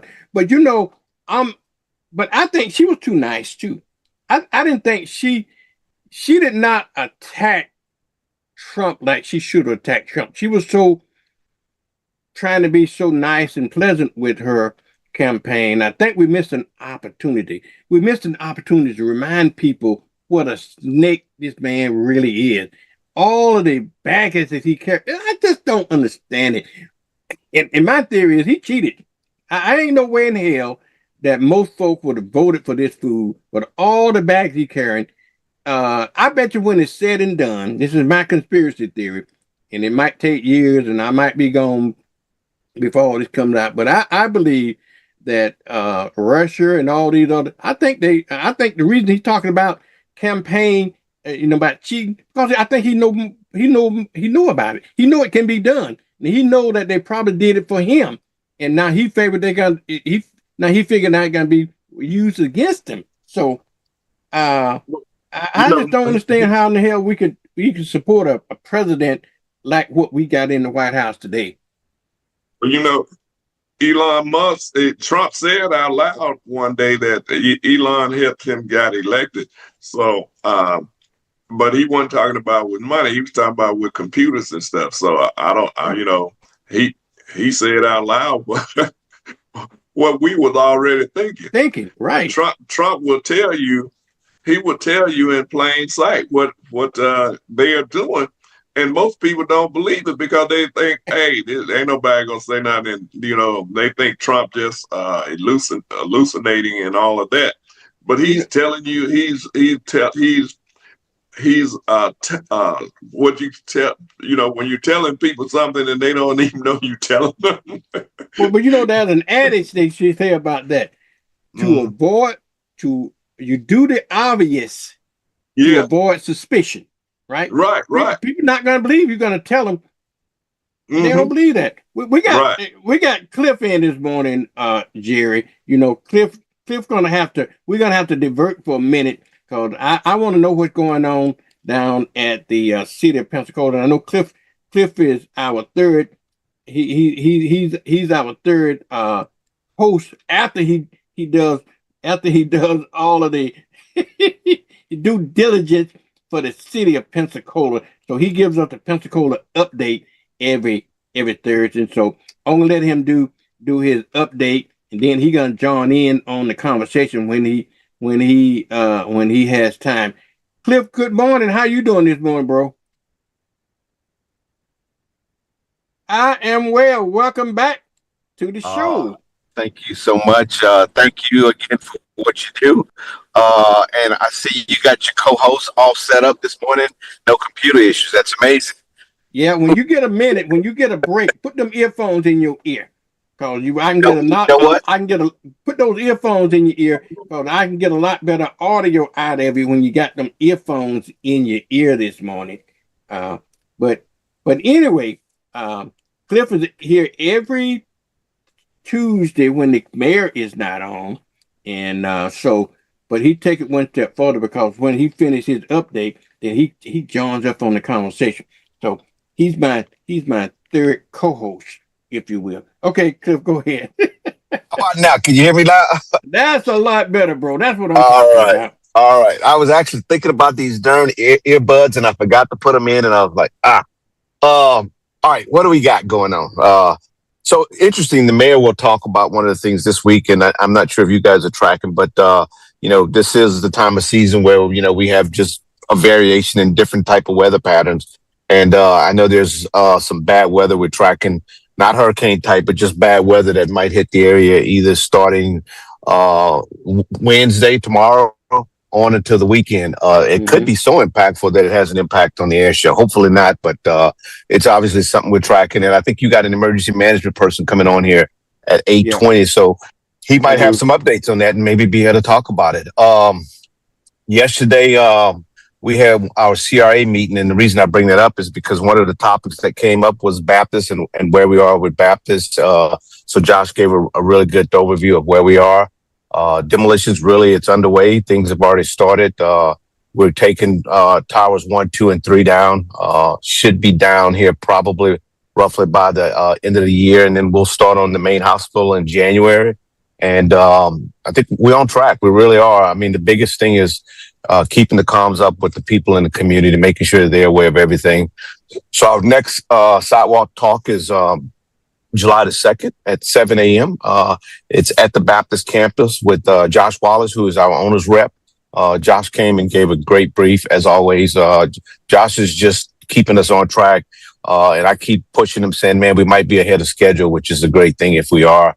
And then August 5th is basically our next public forum. We'll meet with the public. We'll address any questions, concerns that they have, and kind of keep them apprised of that. And then obviously, sadly, you probably heard the PPD made an arrest of a 16-year-old in regards to the shooting from July 4th. what a travesty around the board. Just this whole situation, it really hits home. It should hit home to every parent, when you got young kids sort of involved in this stuff. And it's hard to really put into words. I know my frame of reference is one as a father, but also trying to think of, what was I doing at 16? And, what did my mom and dad say to me to sort of at least keep me somewhat on track. But obviously, there was going to be some, natural disruption in a kid's life, which that's fine. I mean, but something of this magnitude it's not fine. It's not good. And it tells you that I think there's a lot of stuff we got to get after. I mean, really get after substantive stuff. For the city, the other one is the budget. We should be closing in on our budget. With the looming tax issue on the ballot. We've looked at this budget in every way you can, and we're getting creative. To the mayor's credit, his leadership, we're getting creative. We're thinking about cuts already. We're probably going to talk about in some form or another a hiring freeze and how that's going to be implemented. And when people hear the word freeze, they think completely stop, but that's not necessarily how it's going to work. It's going to be sort of a tiered approach where, if somebody leaves a job and that director thinks that job is valid, meaning that it's significant for the city, there's a process that you submit the paperwork. It goes to the administration so we can kind of take a look at it holistically and say, should we backfill this position? And then when it comes to pay raises, when the mayor came in office, we did it. The city was pretty transformational in creating, closing that gap between people as far as, the job market. And, we were on pace, roughly getting 3% pay raise every year. That's going to change this year. It's going to be sort of this laddered approach. If you make, let's say, less than 75,000, I think it's like a 2.5%. And then, anything from 75,000, like 125, you're going to get like, I forget the exact figures, probably like 1.5. And then anything greater than that is a 1% pay raise. And that's the mayor's, to me, his vision to say, I want to be a good steward of taxpayers' dollars. And I think, to me, that should send a message to the people to say, the mayor's, he's trying to be frugal. He's looking at this across the board, and he's just trying to do a good job for the people of Pensacola to make sure that we manage their money right and, do right by the citizens. What else did I have for you? Go ahead. But that y'all facing a couple of major challenges. I was just reporting just the other day about the ruling that they had about on the Truth and Trust Fund tax, that TIG, whatever they call that. You talking about ECT? Yeah, the ECT. I guess I don't know, whatever tax they used to get from the the TIF. You're talking about the TIF. The TIF, yes. The TIF. That's what it was. Yes. The TIF. Yes. So you got that looming on you, as well as on the ballot this year. If that property tax thing goes through, that's another challenge you're going to have, because a lot of your funding, not a lot of, but a significant amount of your funding comes from the property tax. So the city got some real challenges ahead of them. Yeah, we do. We really do. And pardon me with the sunglasses, but I can't see on the road right now. And these are actually prescription sunglasses, so they do help me see the screen. I thought you want to be cool and impress these women that are looking at you. No, I actually need them. So, Get No, I used to say I was okay with Get No, and I thought it was just, I was embracing it. But man, now I kind of feel vexed about a lot of things with Get No. So, Bay Bluffs, that's one of our big projects we got. And we should be under contract with HDR for the site survey here, which is basically going to be a detailed structural assessment of that site. And we're looking the city's working hard to bring this thing to fruition and really close the gap as far as from time to contract to execution and sort of delivering something to the people. So it's going to still take a while. We're still 6 to 9 months out, but we're working it. And here's your favorite one, because I know you like to integrate AI into what you do. Yeah. But Penny she's been in effect now, and she's doing well. I think she had 77 contacts last week or something like that. And I want to say she handled 90% of the rates, so that was good. And right now it's still in infant stages, but she got 3.74 rating out of 5 stars. That's not bad at all. That's that's not bad at all. that's a pretty good rating. And so we're excited about that. Obviously, with AI, and I noticed you were testing it, and we got a long way to go. But boy, it's good to see that here's some ways where you can cut some costs and actually still be efficient with what you do. And then we got Alice Williams next week. I'm actually getting ready to go by the site. July 20th, we're going to do the event at 8:30 a.m. And right now the plan is to do it indoors, but we'll see how that works out. We're trying to make sure that it's not like the Frickerson. I mean, we had people there, and it was no kidding. The heat was just beating us down, and my entire outfit was just saturated with sweat. So trying to figure out a good way to do that. And we got 3 big AC units over there, so we should be able to keep people cool inside the place. But we'll see how that goes. And trying to think of what else we got going on here. That's about it from the city.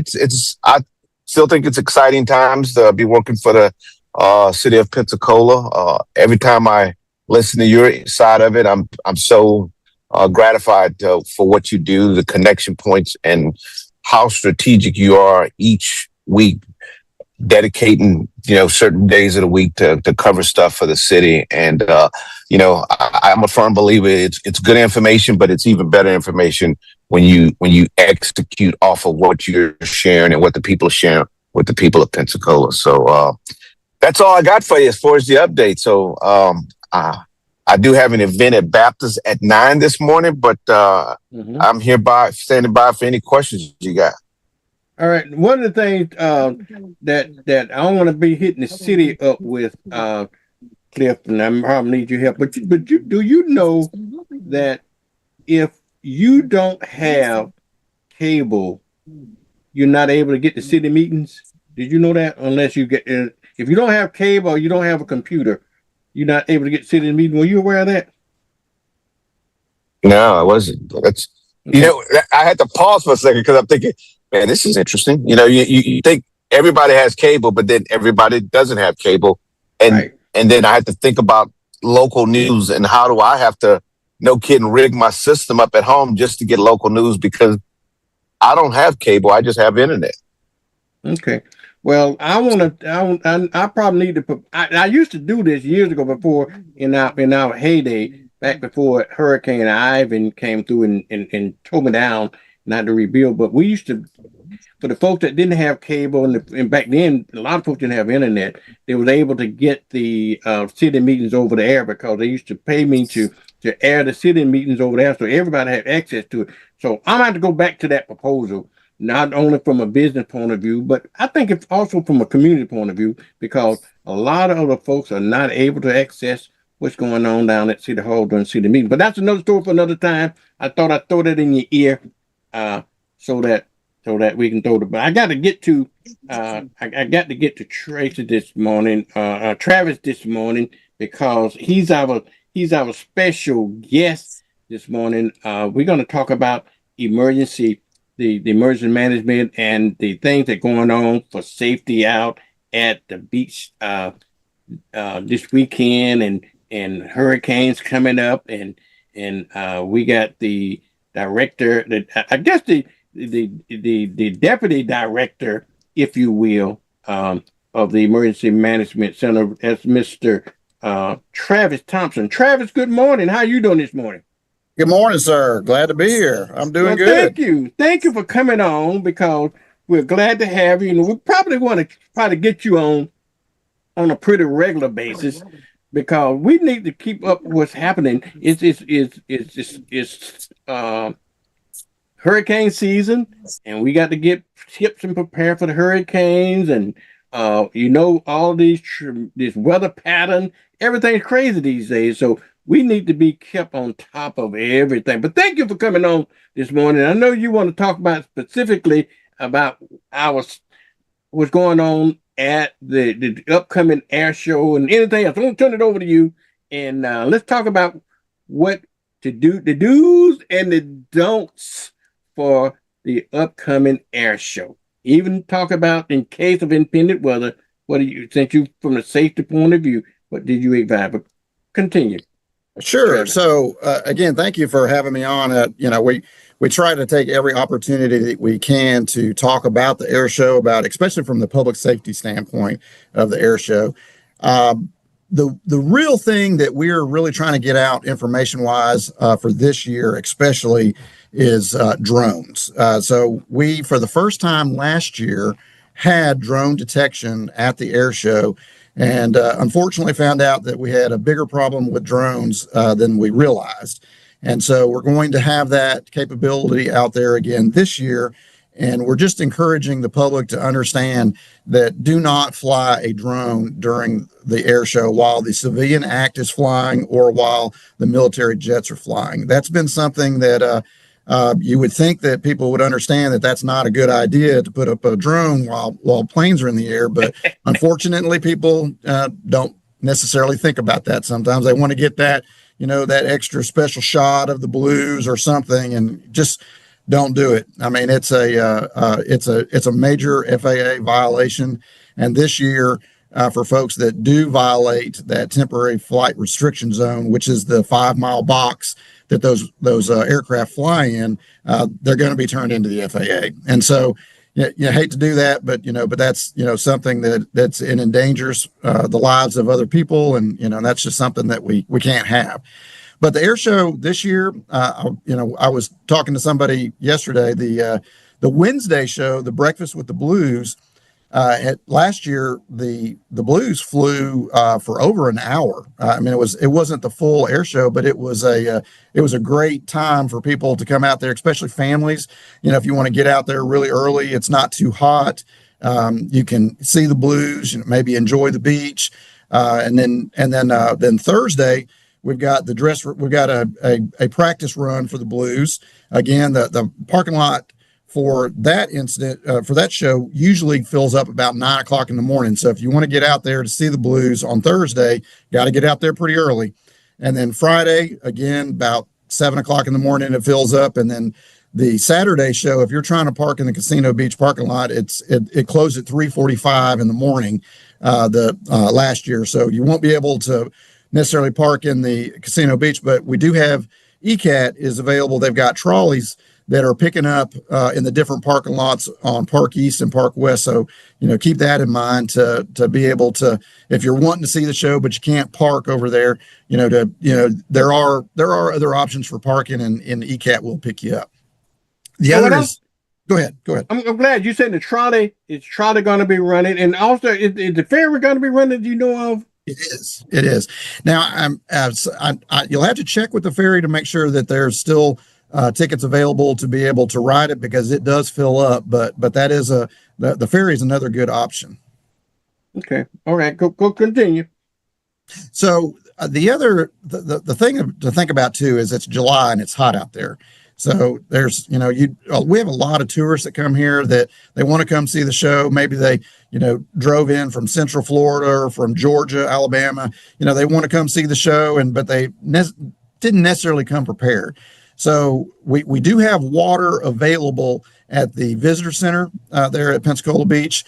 They'll be giving out water, but bring your own. That's first and foremost. But we do have that. We also have a large medical presence. So we have a medical tent set up in the Sheriff's Department's substation there, and so if you need medical assistance, if you're starting to have heat exhaustion or heat related stress, that is someplace that you can show up, and we will treat you there, and then we'll release you. We try to treat folks there at the medical tent and not have to transport them. We only transport folks that really need to be transported to the hospital now. So that's another good advantage. The other is have some patience, because I tell you what, you get out there and you're trying to get off the island after that air show ends, it takes a while. And people can get kind of frustrated sometimes, but having a little bit of patience, that goes a long way out there at that show. Absolutely. Now, what are your advice on impending weather? Good point. So we have some storms that look like that we may end up having on Friday and Saturday. Excuse me. So we would send out an alert to everybody that's at the beach to take cover if we have a lightning that's impending. Basically what happens when we have lightning 15 miles outside of the show center, we start heavily monitoring all, the movement of that storm, trying to figure out exactly where that thing's going. And if it starts to, get too close to the show or to the island where we're at, we send out that alert and we tell everybody to seek shelter. And if we send out an alert like that, please take that serious, because that means there is impending lightning, and that's certainly a threat. It's been years and years ago, but we did have some lightning strikes out there that hit some individuals. So again, please take that weather messaging serious. What we'll do is, if we have impending weather, we work with the Blues and with the Island Authority to possibly delay the show. The last thing we want to do is have to cancel the show on a Saturday and then have it on the Sunday. But we do. I think it was 2 years ago, it might have been 3, that we had a lightning delay. They delayed the show by an hour, but then it was able to continue. So weather's a factor. So you got to keep that in mind as well. Speaking of weather, we are into hurricane season, and Travis, this is what we're going to need to do for us. Okay, I'm going to probably need to get with you to get you on at least once a month, and let's talk about hurricane preparedness and anything else along the safety. So if you can carve out about 10 minutes of your time once a month, and we'll get together to bring you on a very specific time that we know folks can look for you, so they can have safety there. So what do you tell folks now for some quick safety tips for the impending hurricane season? So we have there's 3 things that we make sure that anytime we get to talk about hurricane preparedness. Know your zone. Where do you live? Or do you live close to the water? That's the evacuations that we call for are for folks that live on the water. So know your evacuation zone. Do you live in an evacuation zone? If you do, and if we call for an evacuation, you got to take that serious, because that's storm surge, and storm surge is the number 1 killer in a hurricane. The people that don't evacuate, and that storm surge inundates their homes, and then they can't get out. So, right. So know your zone and know your home is the next, is making sure that you feel comfortable with your home, that it's, if you live in a mobile home, and we call for an evacuation, you want to leave. But if you know your home, make sure that you got your shutters up, that your house is prepared. If you feel like your house is okay to stay in, that's good, because you want to stay in your house and not go to a shelter if possible. And then know your plan. Are you going to evacuate? And if you're going to evacuate, what is that plan? Are you going to, to friends and family, out of state, or are you just going to stay in a hotel, maybe that's in the north end of the county? That's something that we tell people, that you don't have to go hundreds of miles. You could just go tens of miles, away from an evacuation. The other is making sure that you have 7 days. If you're going to stay in your home and you're going to ride out that storm, make sure that you have 7 days worth of food and water for everybody that's in your family. The old message was the first 72 is on you. Now it's 1 week ready, because you have to look at something like Hurricane Michael that impacted Bay County in 2018, and it was weeks for some folks in that county before they got their power back on. And so that's if we end up with a catastrophic storm, that can be pretty devastating, and the time frames for recovery can take a lot longer. The other thing too is the weather alerts. We send out weather alerts, and National Weather Service also sends out weather alerts whenever we have an approaching storm.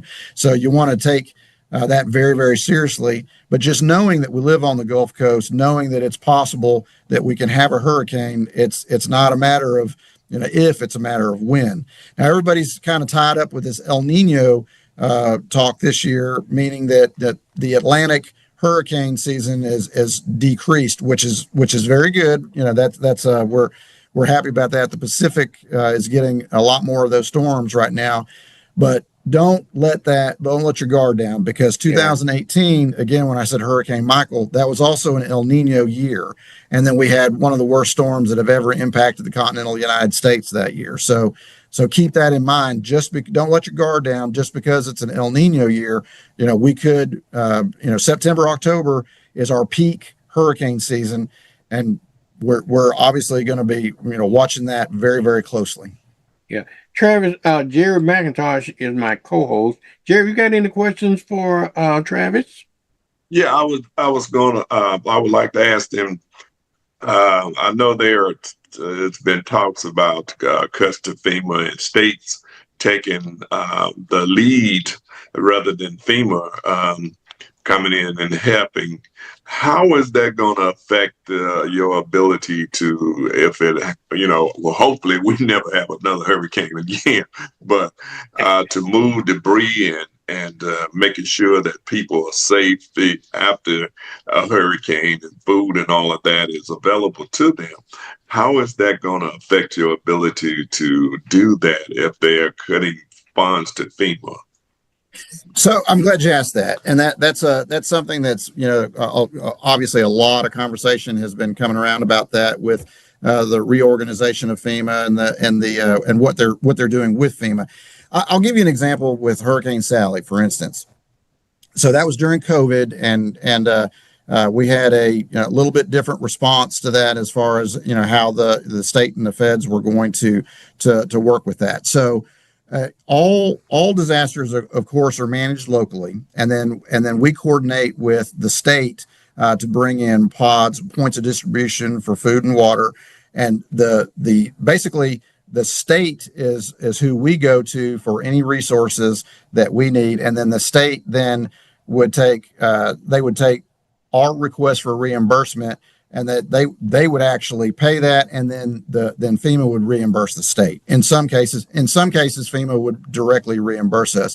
The way that things may end up, and again, nothing's really come out about it just yet, but I can foresee a scenario where that the money that is designated for a disaster is sent to the state, and then we go directly to the state for reimbursement, and we don't have to go to FEMA for that reimbursement. That would actually cut some things out. So, for instance, when we do a disaster assessment for after a storm, to figure out whether or not how much, if we can get declared for individual assistance and of course public assistance. So we do damage assessment, and then the state comes in and does damage assessment, and then FEMA comes in and does damage assessment. So basically it would be our damage assessment and then the state's damage assessment, and then FEMA, we wouldn't have to go through a third corridor to try for reimbursement. That money is sent to the states, and then the state, and again, then locals go to the state for that reimbursement. Now, the advantage that we have is that our emergency management team and along with the other emergency management teams here in the Panhandle work together, and we work with the state for other storms with it. Like I'll give you 2024 is a perfect example. So we had Hurricane Helene, we had Hurricane Debbie, then Helene, and then Milton, and then our shop, the state asked for us to go and deploy and help those other communities, and which we did. We're glad to do it. And then then in turn, if we ever have something that happens here, then they can come back and help us as well. So we have an excellent relationship with the state. The state calls on us. We assist the state. We have a very good we have a good reputation, and we have a good relationship with the state. So that kind of helps we have a leg up, I'm just going to say, in our community to be able to get assistance very quickly. But how if there's cuts to FEMA already, and the money that the state need to be reimbursed for through FEMA, I'm wondering, is there going to be enough funds available to the state of Florida and Alabama and Louisiana and all of those who are right? We are all in the eye of the hurricanes here, all the way out to Texas. If they're, with the kinds of funds that they're talking about cutting already, because there are places still in Arkansas where people are still reeling from last year.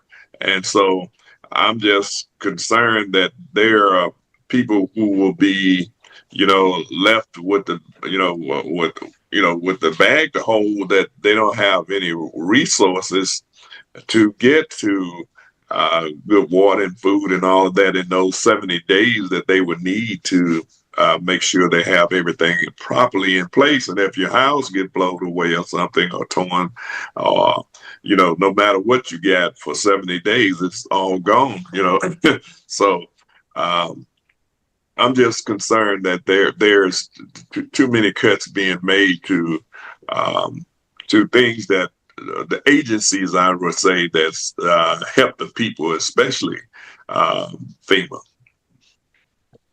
Really, all I can really speak for is Escambia County in Florida.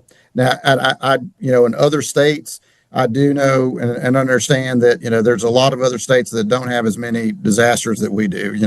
Like you said, tornadoes. Hurricanes. Tornadoes and earthquakes and forest fires and all those things are things that affect quite a few other states.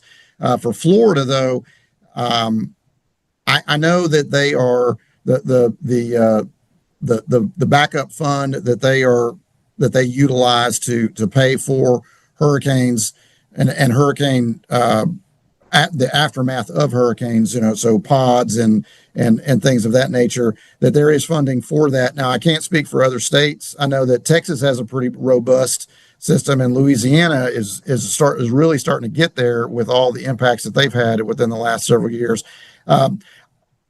Concerning that federal funds are being cut. Yes. I'm not going to argue with that by any means. I think that that's something that needs to be looked at very, very closely.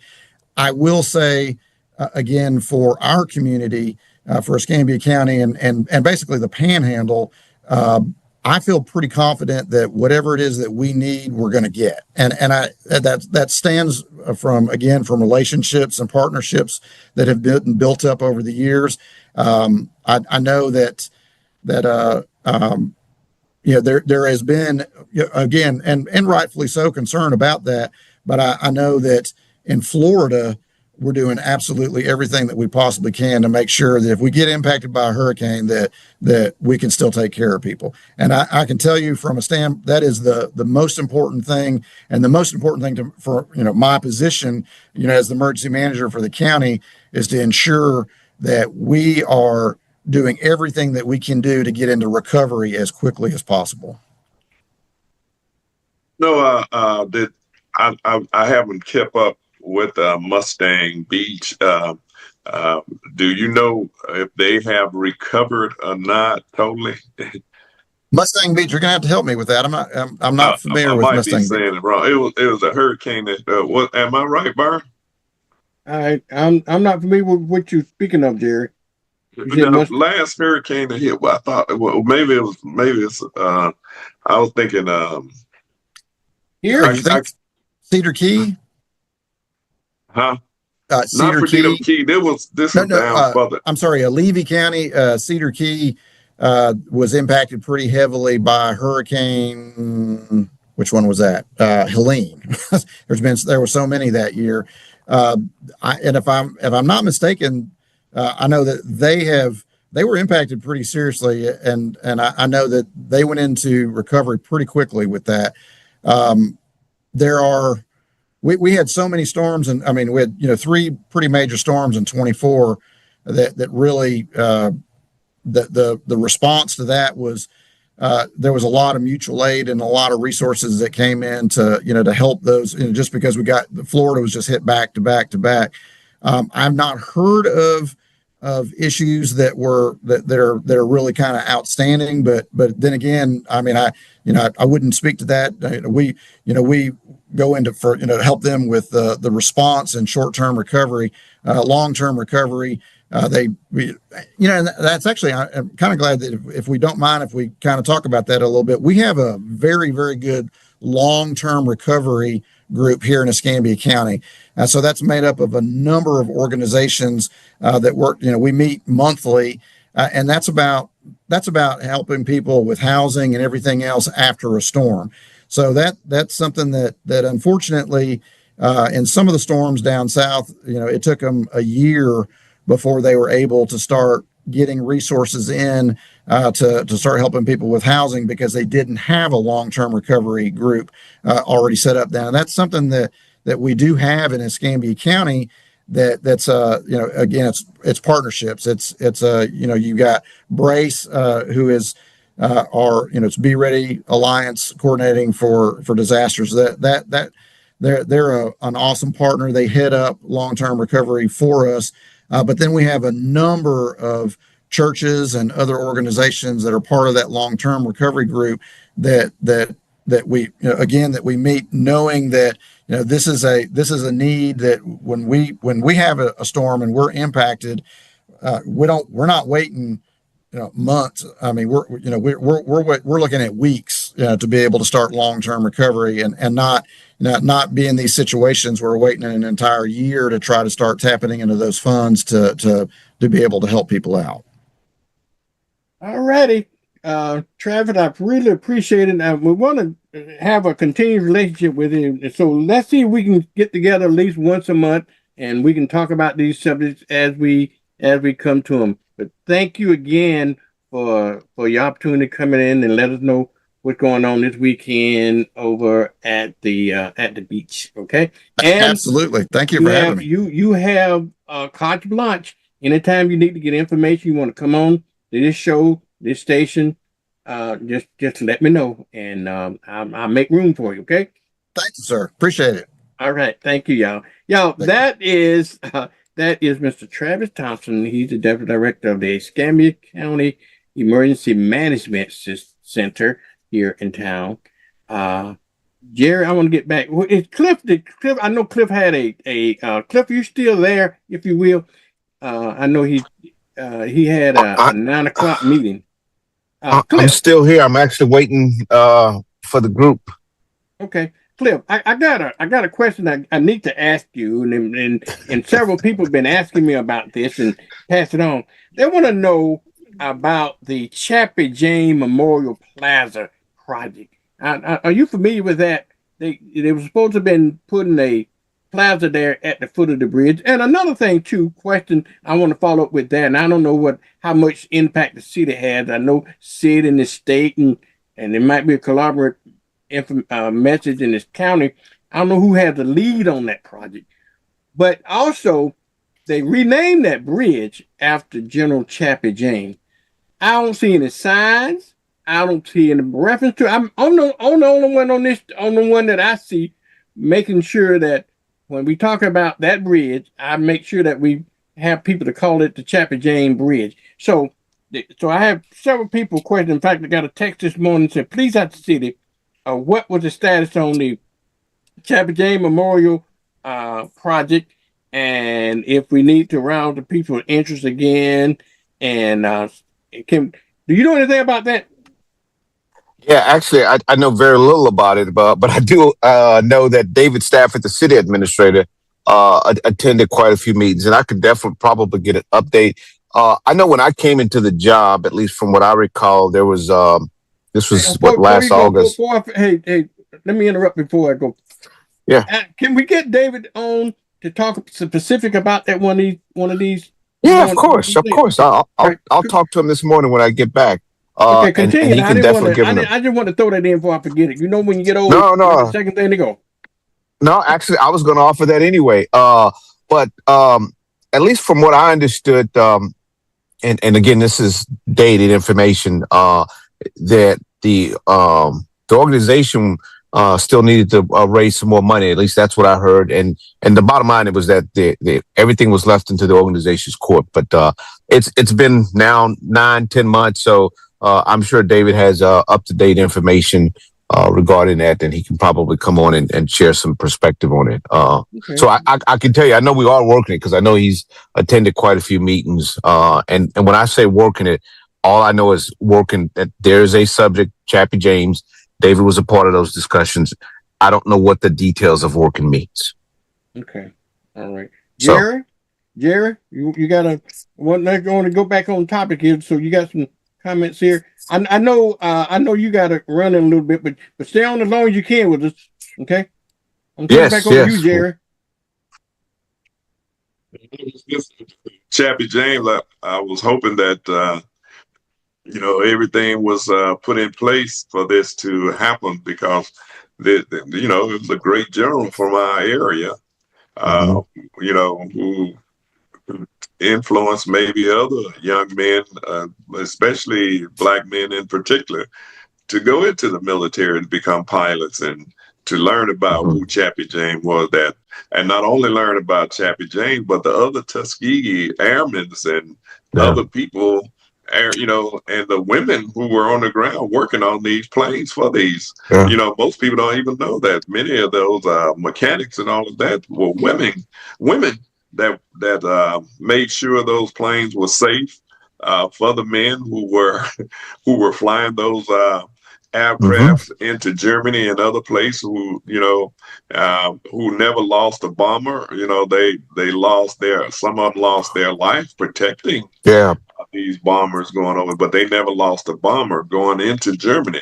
As a matter of fact, it was really them that saved, made sure that the war was won because of the Tuskegee Airmen and their acrobatics abilities with those jets that they were using, even though some of them was inferior. But they used their skills to maneuver jets as, just like we do on the basketball field and everywhere else, that if you let us in there, we will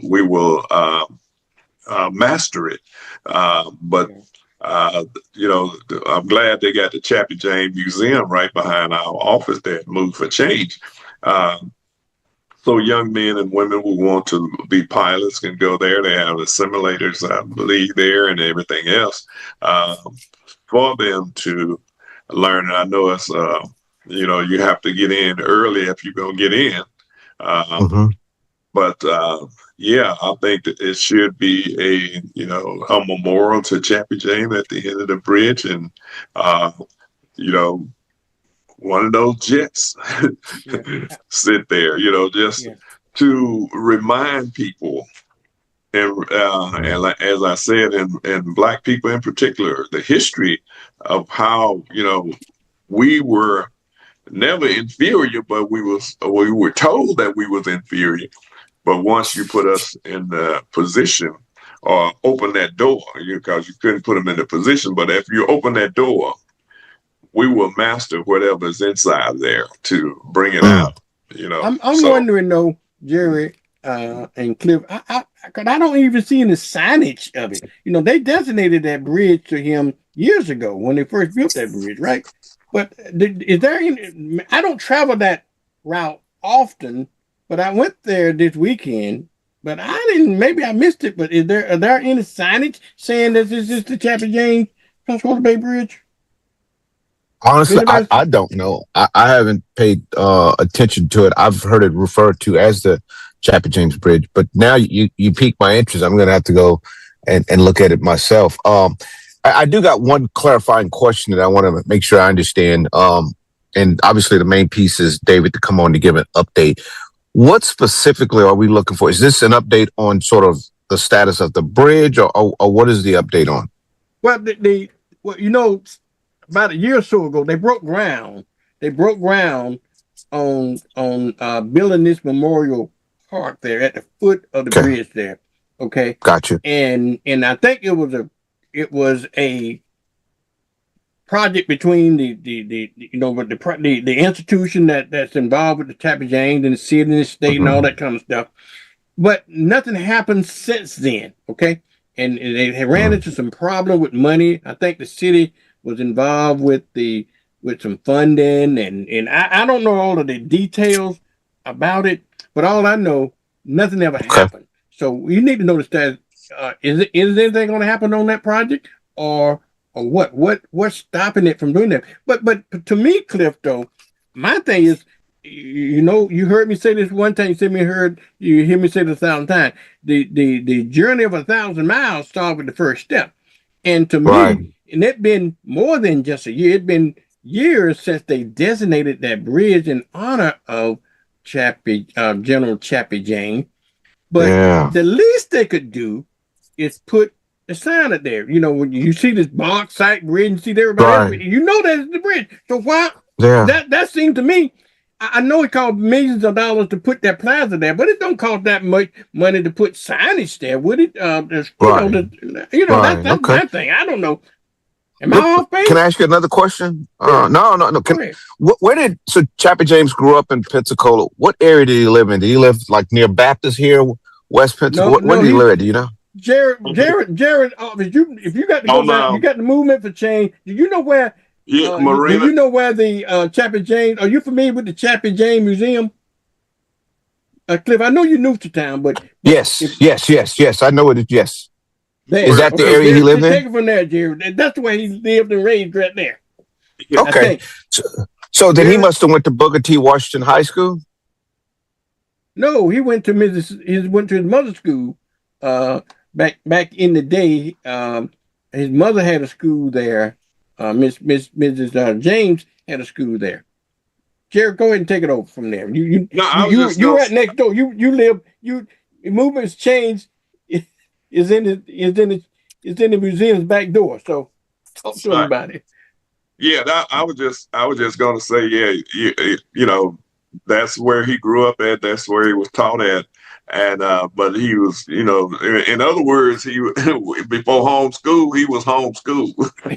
So you know, and that, you know, that's in essence what it was all about. That because his mother was teaching, educated. It was educated, you know. So, but it wasn't Booker T. Washington. He didn't go to Booker T. I don't know. I don't know. That was back in the early 30s and 40s. Yeah. So I don't know. No, I don't know when Booker T. Washington came into existence, but no, that was pre Booker T. Washington.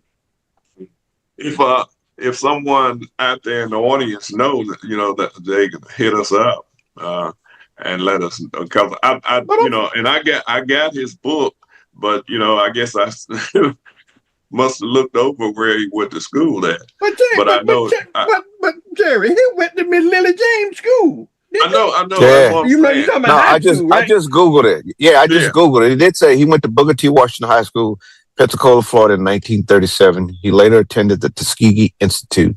And I guess the reason I was asking that question, I know when I was coming up, and what sort of resonated with us as kids, people that went into the military, we had stuff around the campus that sort of, you know, was symbolic of the people that sort of contributed from my hometown that either went in the military or they did something significant, whether they went to work at Congress. And the school to me was the forever reminder in my mind, because every time I think back to the things and the people that I looked up to, it was the gift that keeps on giving, or the history that keeps on passing along to generation after generation, so that now you got kids that go to those schools, they know somebody who went to that school and they achieved this, then to me, the skies were the limit. So for me, failure wasn't an option when I left home. And so I know looking at bridges and stuff growing up, that didn't resonate with me as much as something right at my school. That was just me, but I don't know. Today is different.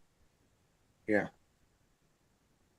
I don't know, but go ahead, Jerry. But you know, I think a lot of, you know, speaking of Chappie James going to, you know, being homeschooled and going to Booker T. Washington and on, I see a lot of people have turned to homeschooling in these last 30 or 40 years.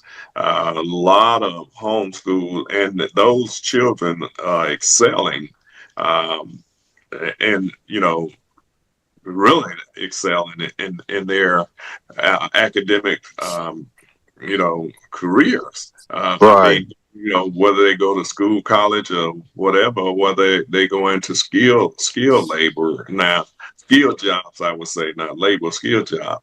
But the thing about it, you know, it should be at least, like Vernon said, a sign put down there that says the Chappie James Bridge, and it might be if we haven't paid. Well, maybe we haven't paid enough attention to it, but it could be. But I haven't seen it. I haven't been across the bridge, and if I did, I didn't pay it. If it was there, I didn't pay any attention to it because I just knew it was Chappie James Bridge. But I'll And be looking for that. But they commonly call it the Pensacola Bay Bridge. But I think it duly should have been named specifically. We should call it what it is. We don't call it the Bob Sykes Bridge, the whatever that bridge is. We don't call these other bridges. They got certain names in honor of our people. Let's do that, Jerry. I don't know, but you know, one of the major unsung heroes of all of this, and I think somebody needs to pay attention to it or make a movie about it or something like. It's Miss Lily James. I mean, she started it all by having the forethought to start her own school. Jerry, everybody that I know that went to Miss Lily James School came out successful in their own rights. I know a lot of people, and I don't know anybody that went to her school was not successful and well known in their field. And you know, for that, and she's the mother of the first 4-star general in the United States of America. Somebody ought to do a movie on that, because that's, you know, and she had what it was, her 11th commandment, thou shalt not fail, or thou shalt not quit, something like that. But I think the movie ought to be made about that woman, if you ask me. I don't think we pay enough homage to Miss Lily James.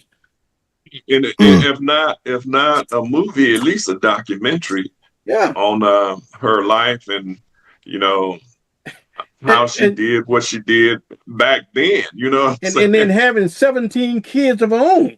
Yeah. Wow. Wow. Go ahead. Mm-hmm. Yeah. Well, maybe she had to have a school then here with that many children. She had her own school house. But anyway, let me stop joking about that.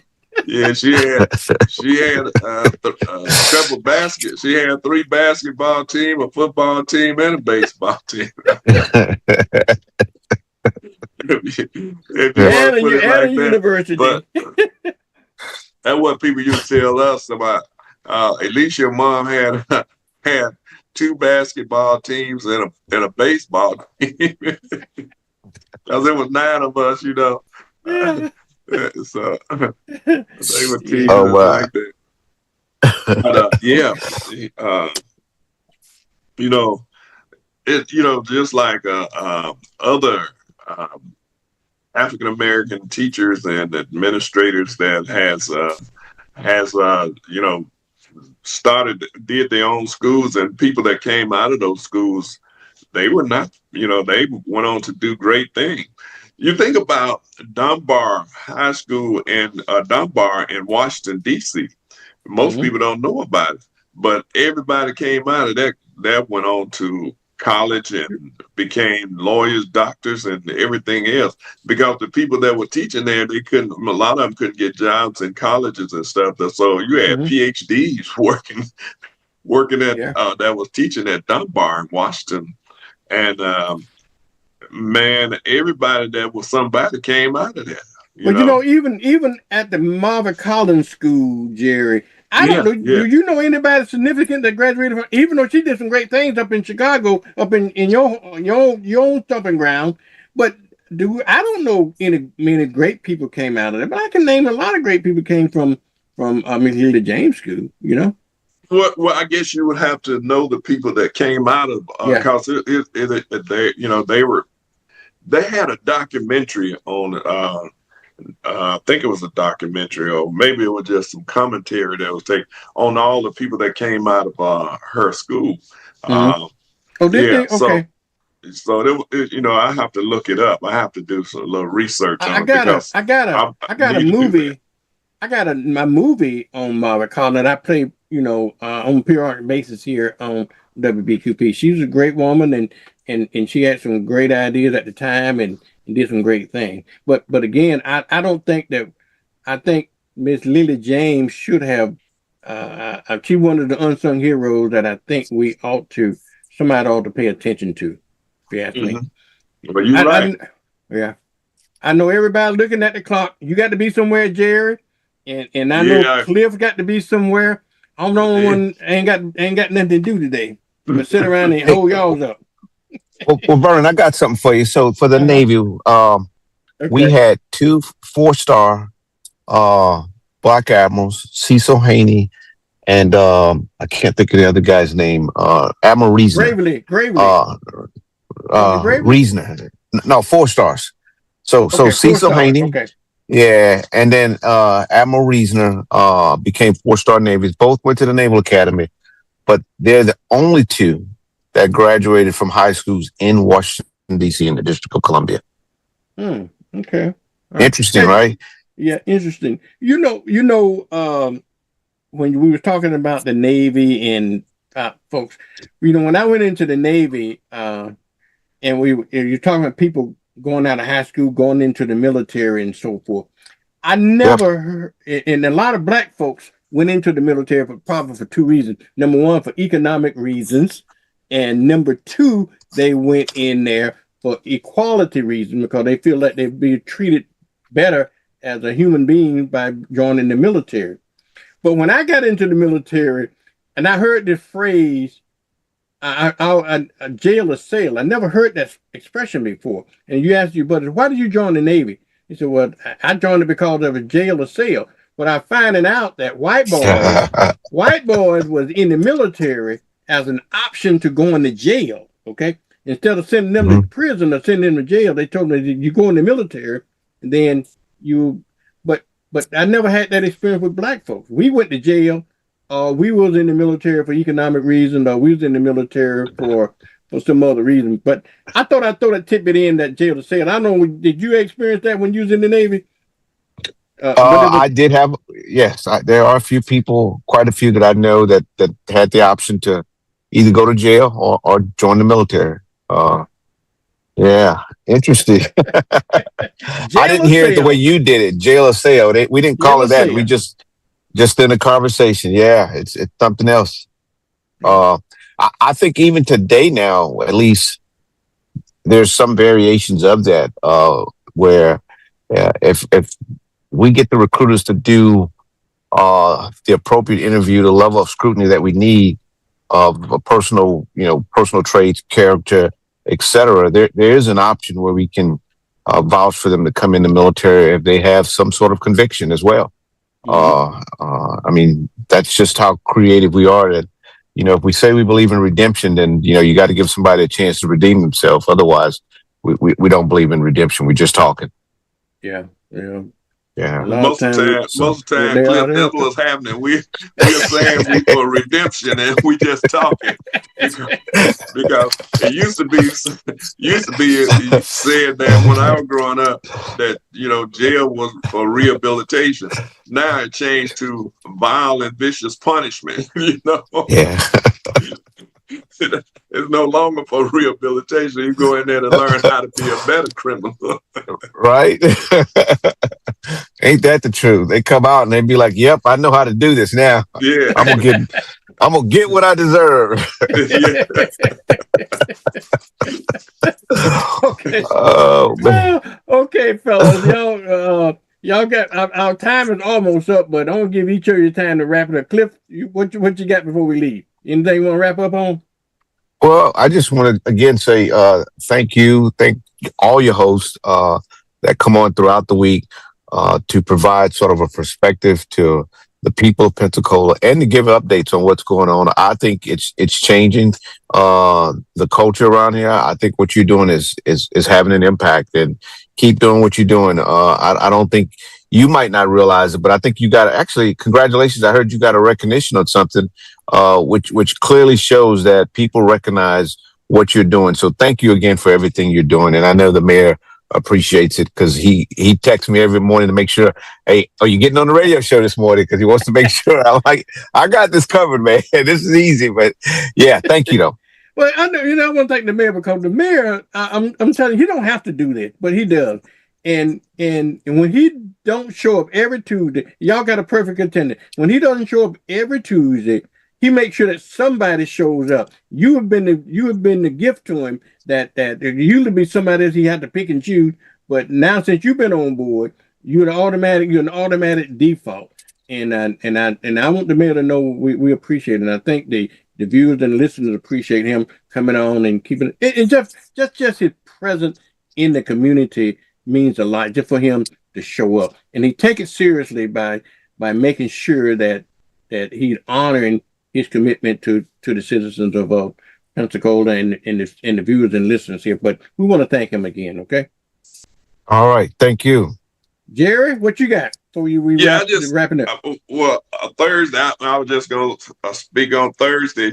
We were talking about talking about the Democrat Party earlier. I think we need to talk about the Social Democrats that has gotten elected.